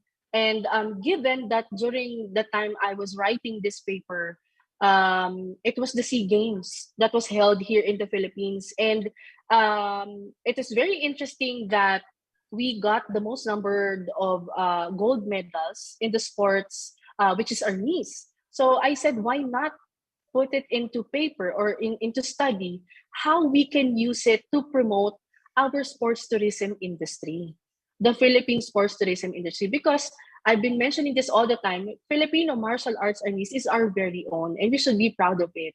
We have to, aim for like when we mention Muay Thai, it's Thailand, right? So I want it to be that way. That we could promote our niece as a Filipino cultural identity. So I think it's very useful as well for the academe, since the implementation of the mandatory teaching of Filipino martial arts arnis to all colleges and universities. So I think it's a good thing for our field of study as well. Thank you so much. I hope I answered the question right. Yes, Miss Tong, definitely. And we are so certain that your father and your family are very much proud of your research paper or your study. Perhaps we can have one more question to ask.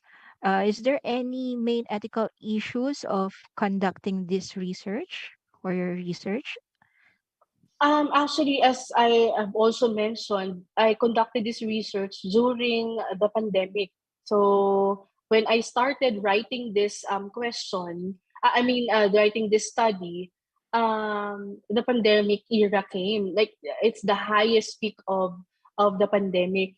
With the ethical considerations and problems, I actually asked a lot of persons about before writing this study. So also I have also asked the Philippine Sports Commission if I could write a study about that, if I could also use their perspective for to be used in my study. So I actually wala naman siyang major ethical problems, because I have also yun nga, I studied and really took the time to think about of pursuing this paper. And during the final defense of this paper, Dean Prime was also there. I have received a good feedback from them naman. So I think, yeah, na itawid ko naman siya ng maayos. Thank you. All right. Thank you so much, Miss Tongson. And that was a very novel research study. Your presentation was very informative for everyone. And thank you for bringing up the importance of Filipino martial arts in the sports tourism industry as one way of how we are going to preserve our Filipino identity.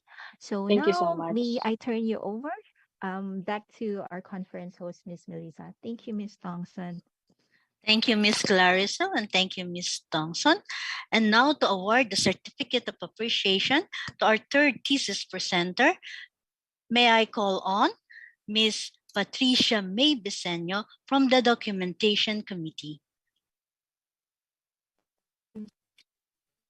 Philippine Women's University, Manila, Philippines, present this certificate of recognition to Ms. Carmela C. Tongson, MSHRM, in appreciation for presenting her thesis paper entitled Impact of Filipino Martial Arts.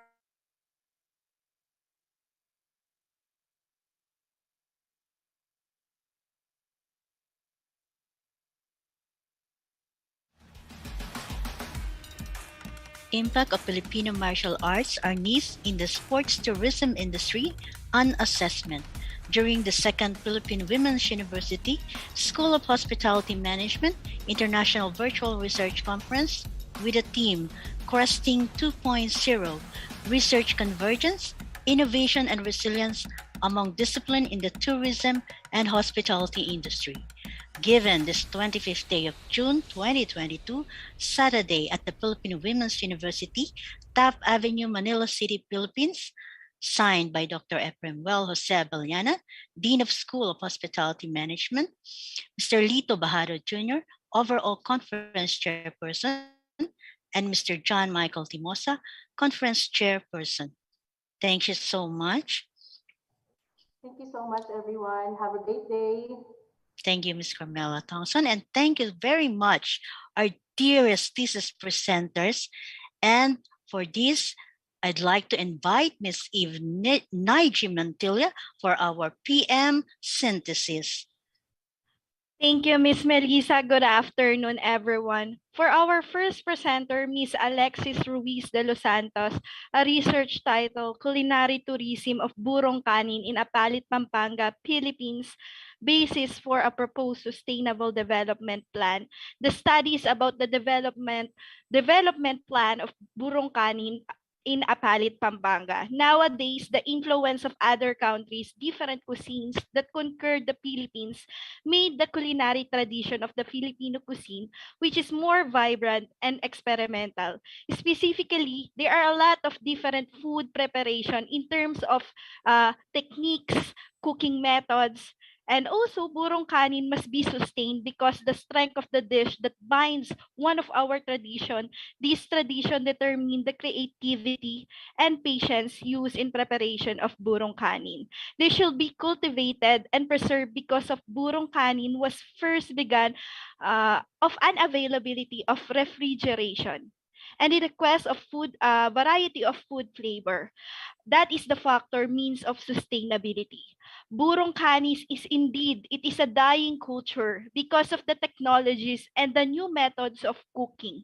The tradition burong kanin can be sustained that concrete three dimension of sustainability such as economic dimension, environmental dimension, and the social cultural dimension. A sustainable system that encompassing the issue such as the security of the supply of food and health safety, affordability, quality, and the strong food industry in terms of job and the growth.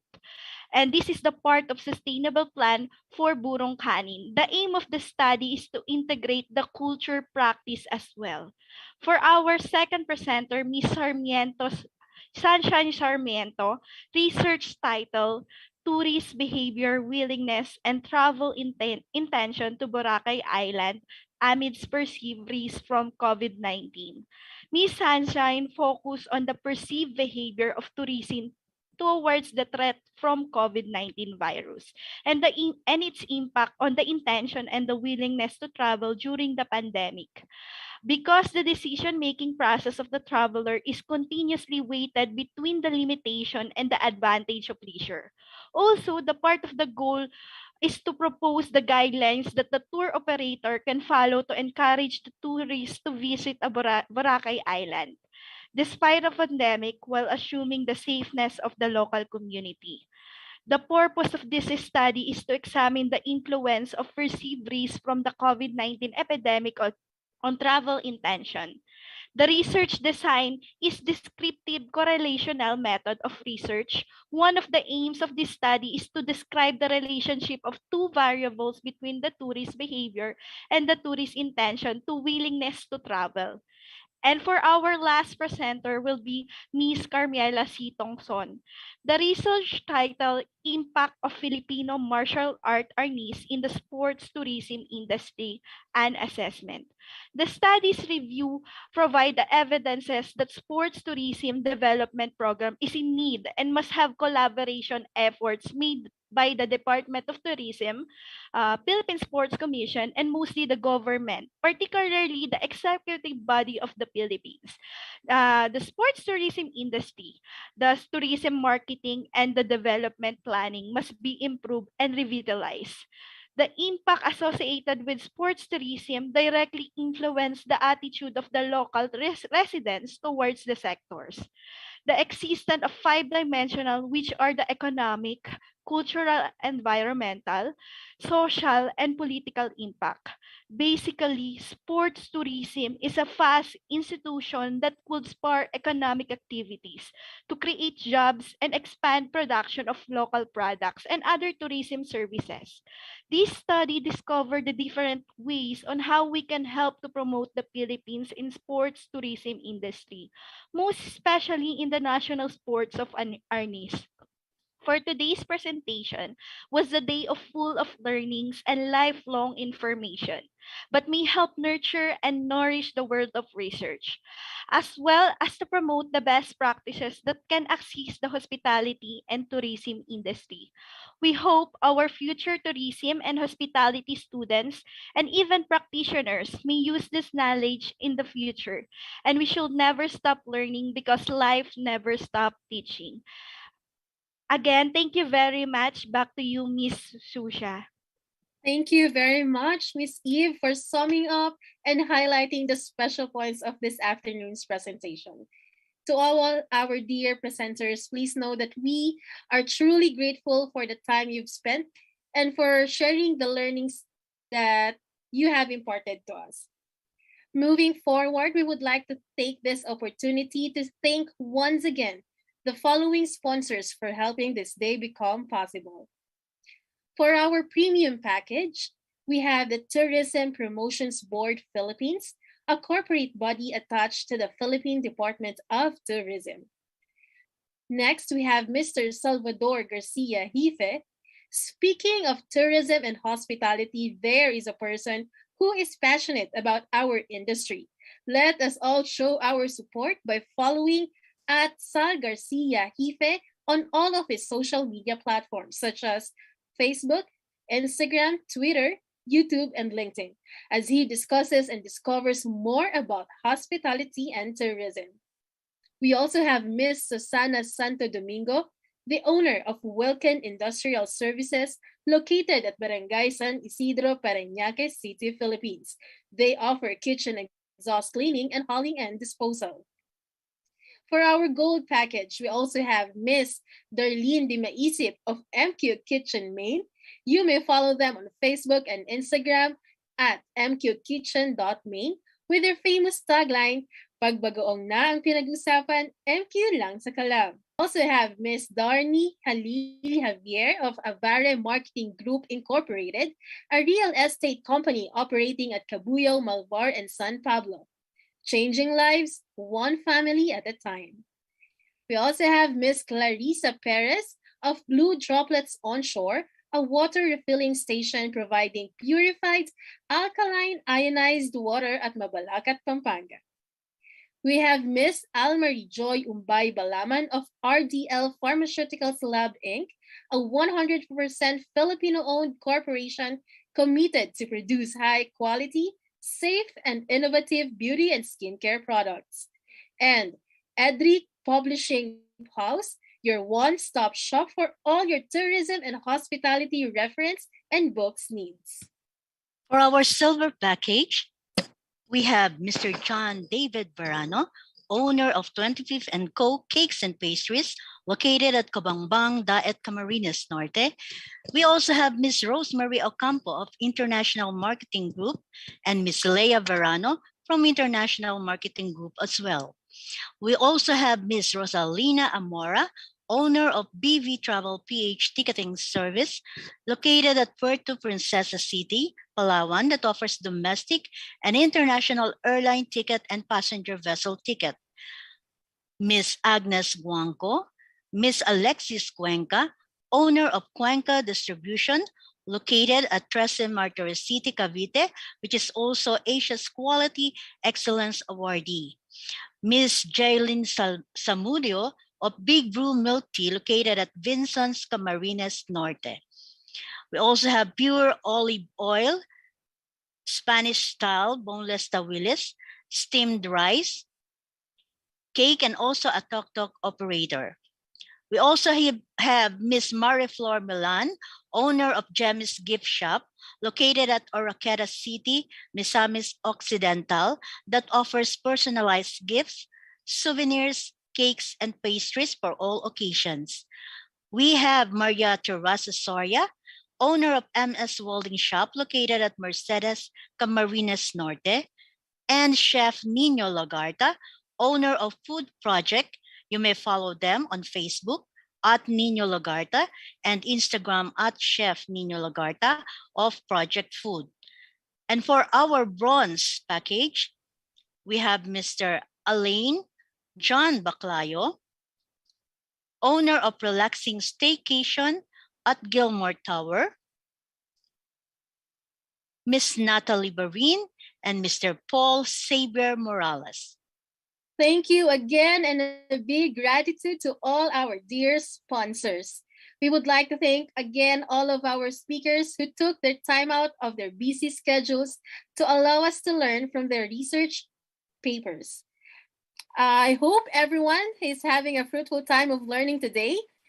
Please stay with us for a few couple of minutes for awarding and announcements. We will take a 30-minute break, so be sure to be back by 2 p.m. For now, we would like to invite everyone to turn your attention to your screens, and together, let us all watch the beauty of the Philippines. Let's wander Baguio's flourishing art scene.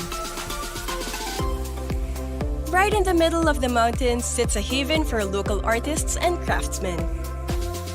Baguio is also home to national artist Benedicto Cabrera, widely hailed as a master of Philippine contemporary art. Here, the art is just as amazing as the view. Go on another cultural trip that will inspire you. Let's wander Baguio's evergreen parks. Baguio's high altitude makes it the ideal habitat for the sileng, plus a rich and varied flora. Go park hopping all you want. One thing's for sure, the views are always breathtaking. Hop on to your next virtual tour. Let's wander on Boracay's iconic paraos. These wind-powered vessels get rockstar parking.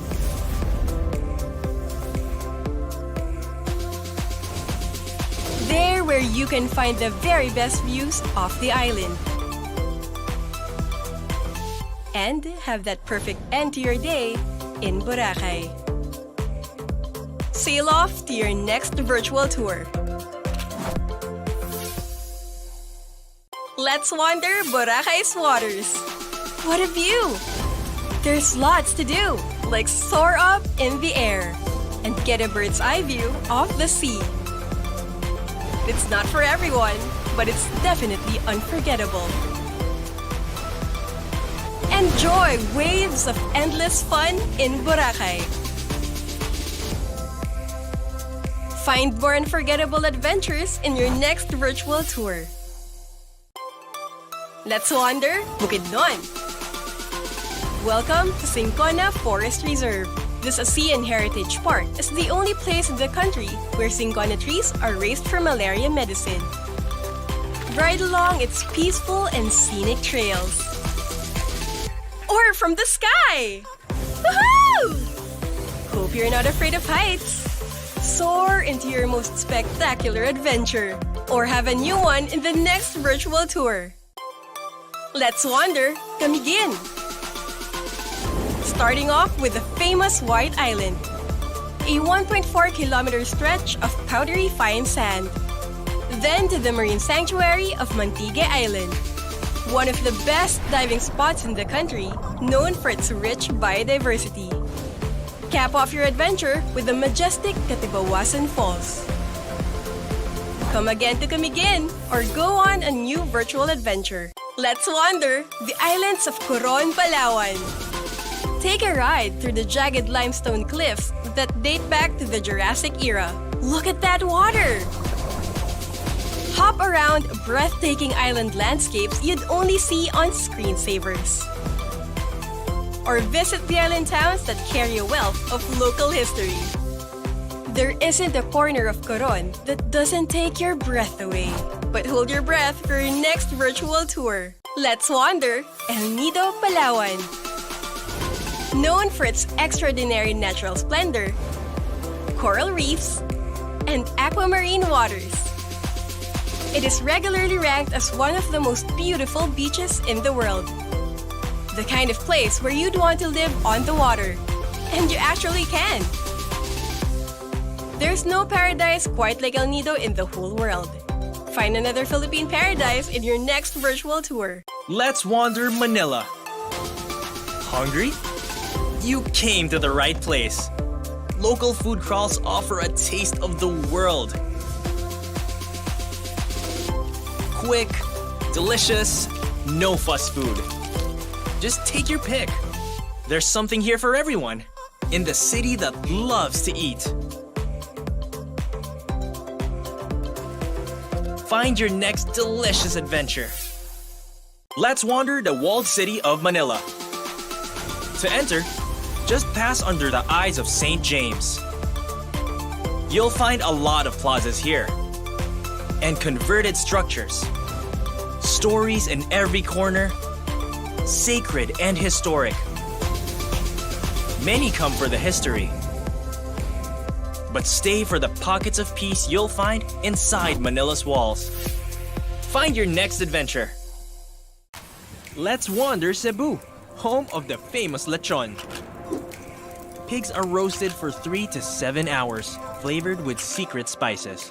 Thanks, Kuya. Just don't forget the extra rice.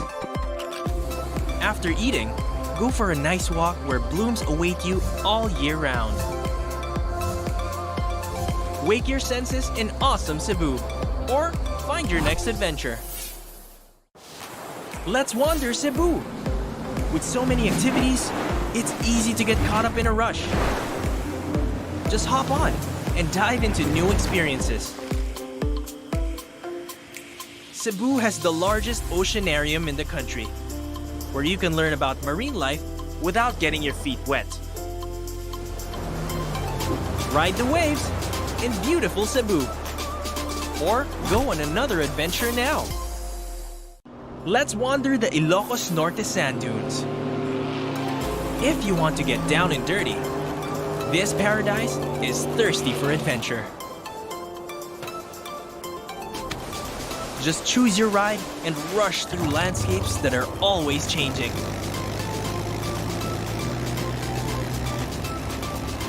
Go where the wind blows here in Ilocos. Or take another trip somewhere else. Let's wander the roads of Ilocos Norte. The picture-perfect place for a scenic drive where the mountains meet the sea.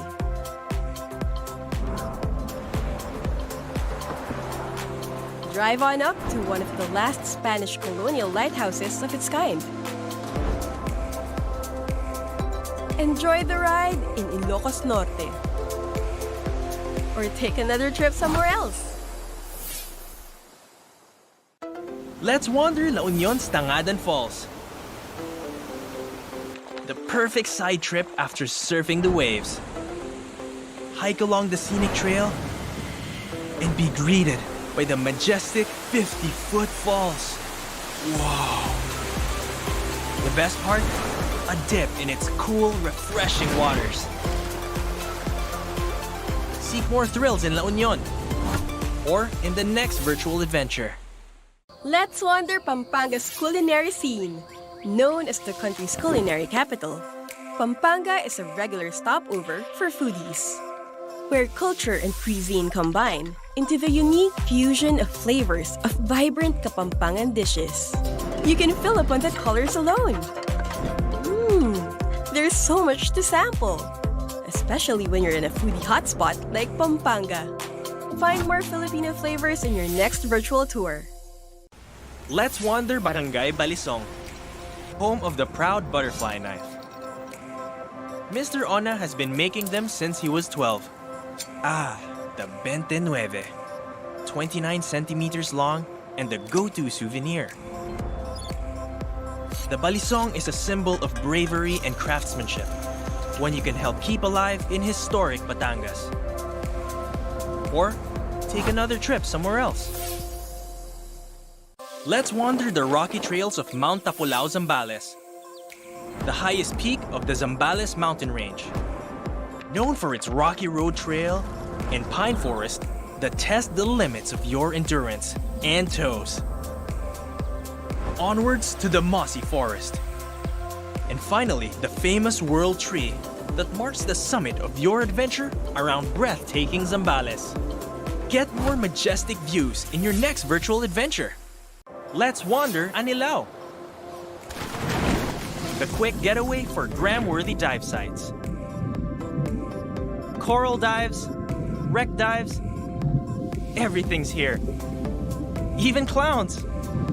It's the best way to meet 2 million friends and discover sunken treasures. Explore the depths of Batangas or choose your next adventure. Let's wander the 100 islands of Pangasinan, 124 to be exact, each with their own hidden secrets to be explored. The islands are connected by the Lingayen Gulf, and bridges, and even zip lines that let you fly from one island to the next. Woohoo! There's hundreds of adventures to dive into when there's 100 islands to explore. And maybe even more to be had in your next virtual tour. Let's wander Bohol. Maybe you've seen chocolate hills like this. But not like this. Get up close to the hills with a thrilling ride. So tara! Go on more fun adventures in Bohol. Or start a new one in the next virtual tour.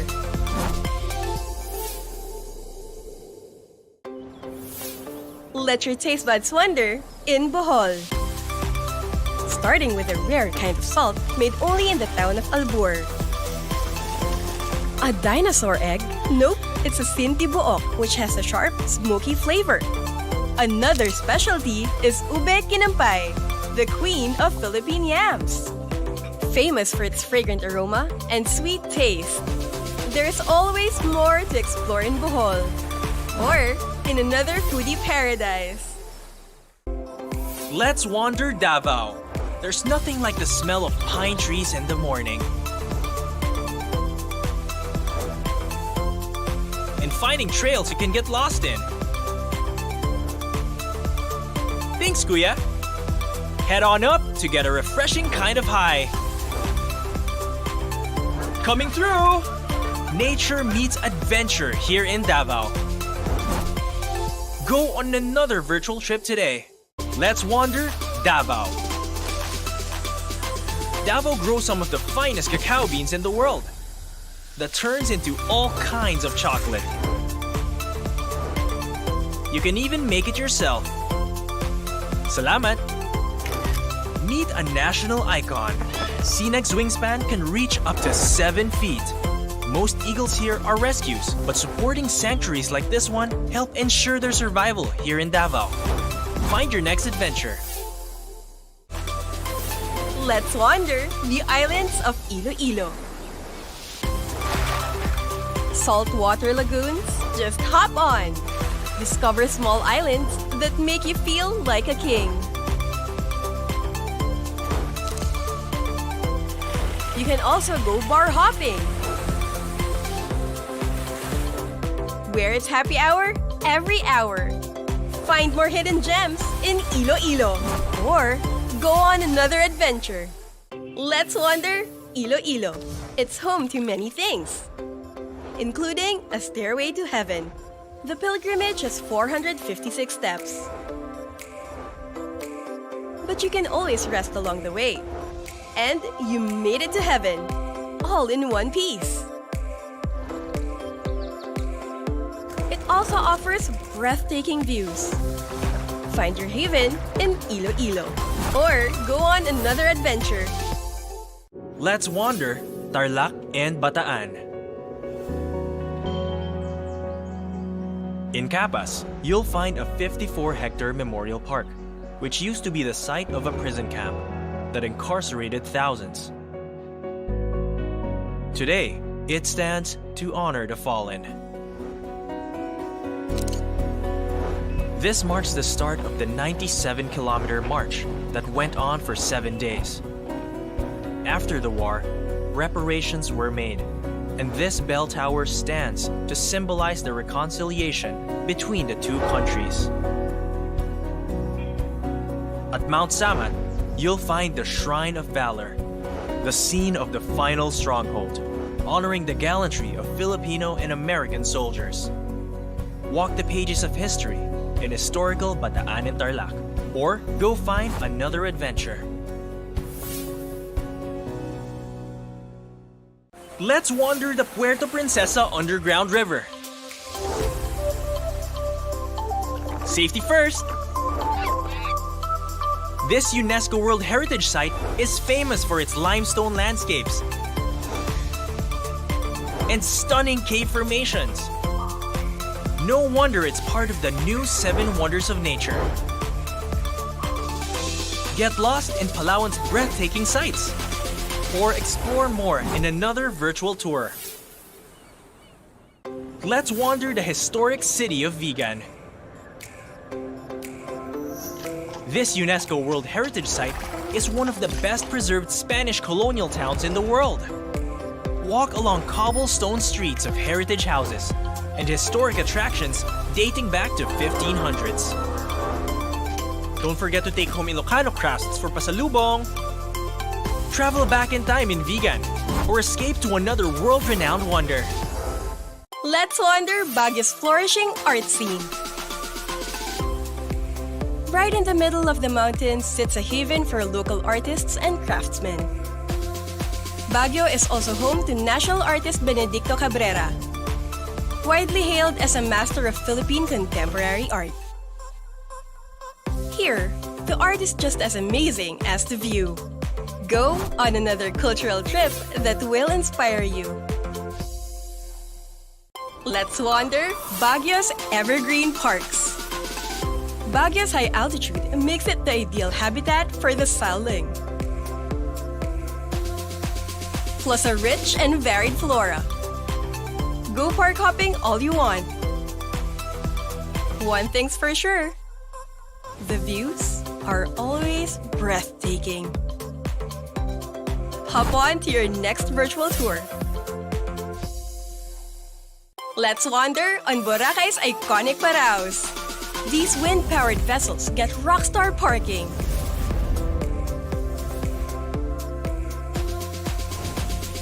There where you can find the very best views of the island.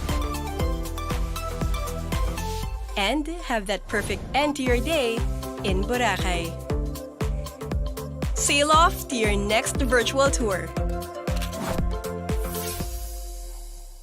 Let's wander Boracay's waters. What a view! There's lots to do, like soar up in the air and get a bird's eye view of the sea. It's not for everyone.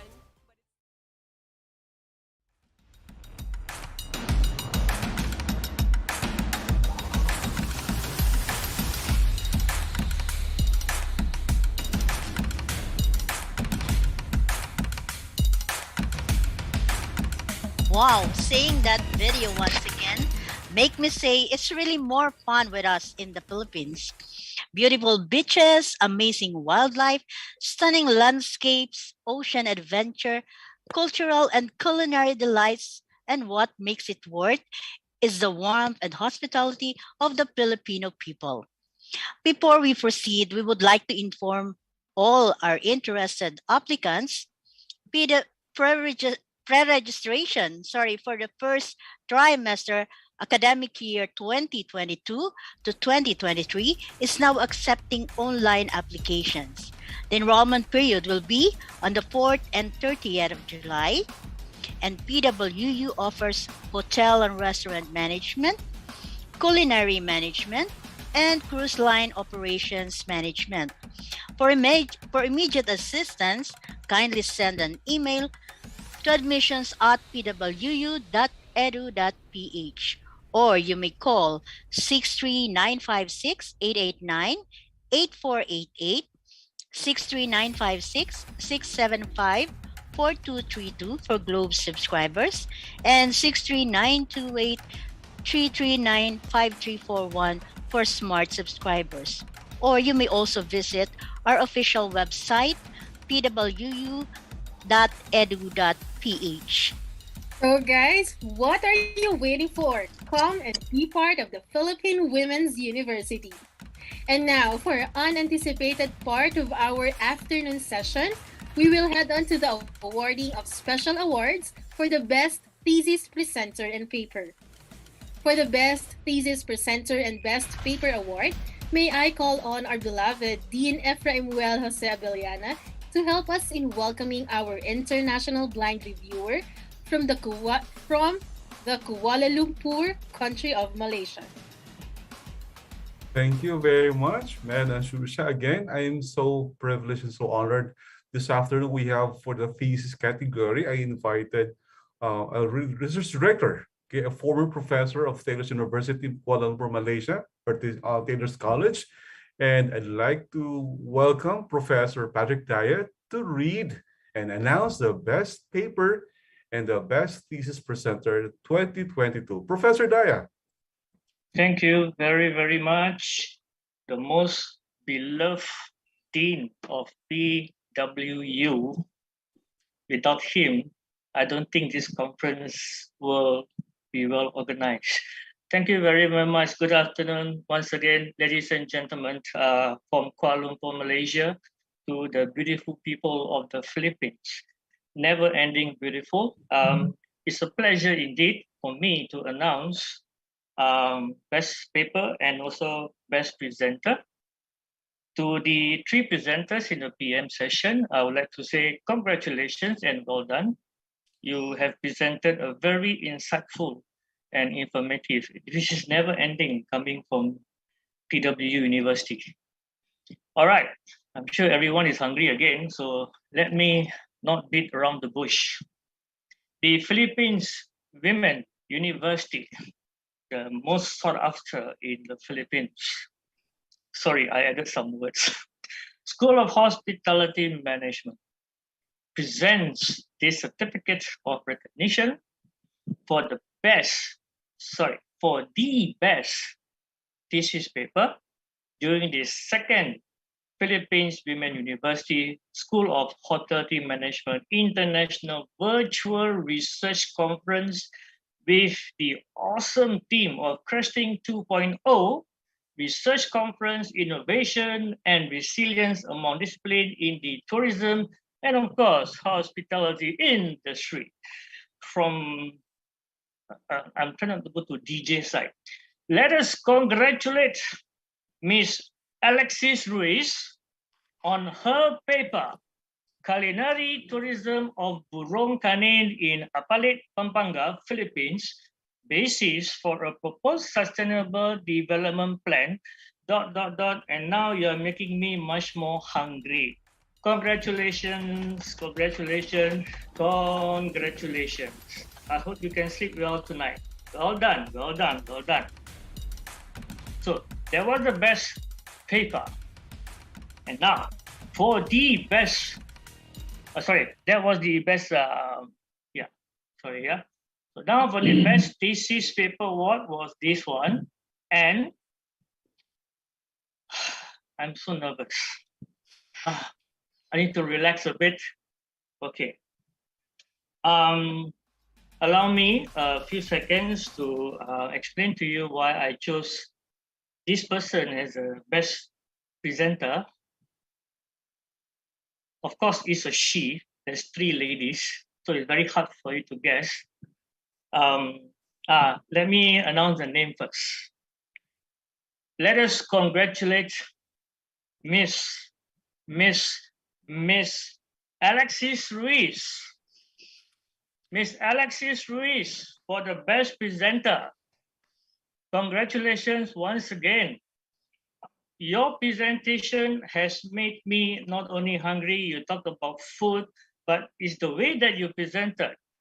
I can never stop hearing from you. So congratulations. Well done. Okay, so that is my job, that is my duty only for a while, and now I gladly hand over back to your beloved and forever loved Dean. Bye. Not BYE, bye, BAI. Thank you, Professor Dyer. Thank you, Chef Alexis, for your paper, and of course, the best presenter for Thesis 2022. Back to you, Shusha and Mel. Congrats, Chef Alexis. Thank you so much, and congratulations to Ms. Alexis Ruiz Sarmiento for being the best presenter and the best paper award.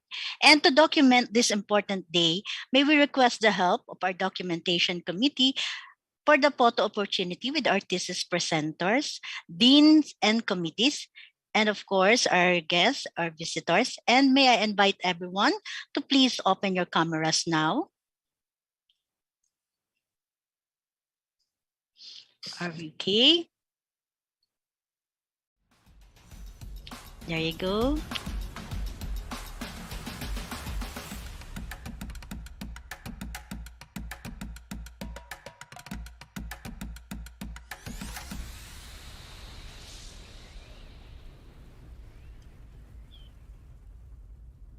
Thank you so much for all, and congratulations. Thank you and congratulations once again to our thesis presenters. And of course, this conference will not end without the awarding of certificate to all the hardworking committees that made this two-day event a very successful one. May we invite again our Dean and Subject Professor, Dr. Efraimwell Jose Abellana, to please do the honors.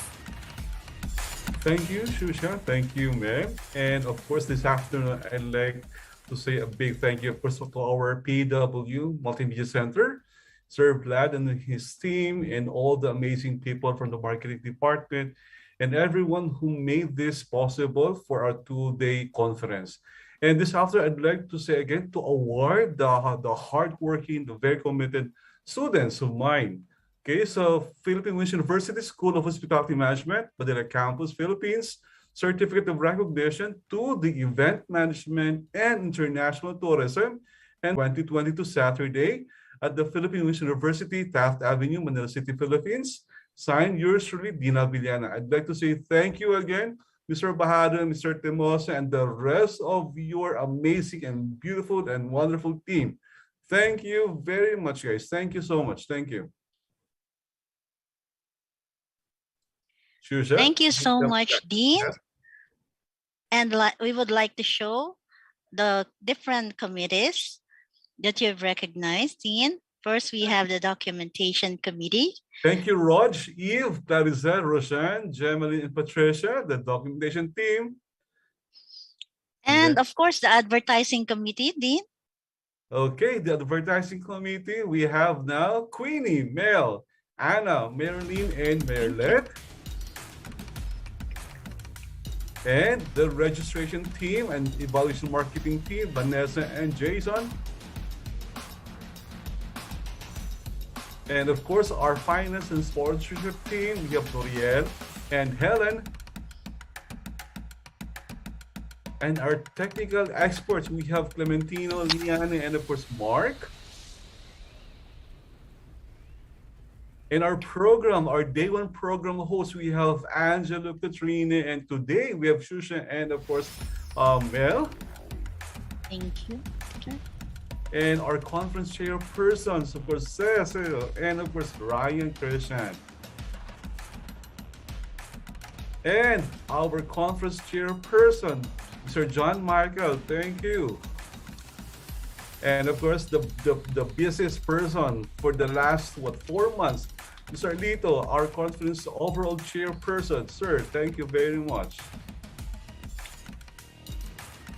And congratulations. Thank you so much, Dean, and once again to the entire committee and our Dean and subject professor who guided us along the way. Congratulations for a job well done. May I remind everyone to please do not forget to share your ideas and feedback for today's event, as your comments and suggestions are very important to us. Please fill out the evaluation form that will be uploaded before the conference ends, that will be available and accessible until 12 midnight. E-certificate of attendance will be given in a form of a link via your registered email addresses within 7 working days. To conclude our event, may I invite our conference chairperson, Mr. John Michael Timosa, for the closing remarks. Thank you very much, Ms. Shusha. And it is a wonderful experience that we were able to create this 2-day international virtual research conference titled Cresting 2.0, Research Convergence, Innovation and Resilience Among Discipline in the Tourism and Hospitality Industry. As one of the chairpersons of this event, I would like to congratulate my fellow organizers that we truly made a difference in making research a part of our learning, not just in our field, but in other disciplines as well. This event could not be possible without the help of our classmates, our sponsors, our professors, the PWU community, and our participants, both local and abroad. As this conference is coming to its end, I would like to leave a quote for everyone that research is to see what everyone else has seen and to think what nobody else has thought. Again, thank you all, and everyone, please keep safe. And back to you, Ms. Melissa. Thank you. Thank you. Thank you so much, Sir John Michael Timosa, for the closing remarks. And that concludes our 2-day conference. Once again, we are your hosts. I'm Miss Melissa Llanes with Miss Shusha Magalona. And on behalf of the entire organizers, thank you and mabuhay. Let's watch our PWU hymn, followed by the evaluation QR code, which will be available only until 12 midnight. Thank you, everyone. Thank you so much. Thank you, sir. Thank you, Dean.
Let's wander Baguio's flourishing art scene.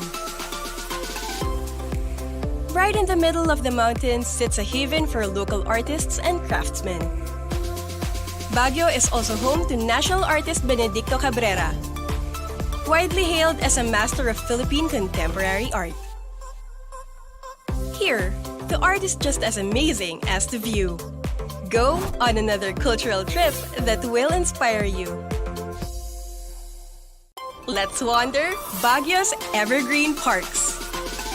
Baguio's high altitude makes it the ideal habitat for the saling, plus a rich and varied flora. Go park hopping all you want. One thing's for sure, the views are always breathtaking. Hop on to your next virtual tour. Let's wander on Boracay's iconic paraos. These wind-powered vessels get rockstar parking.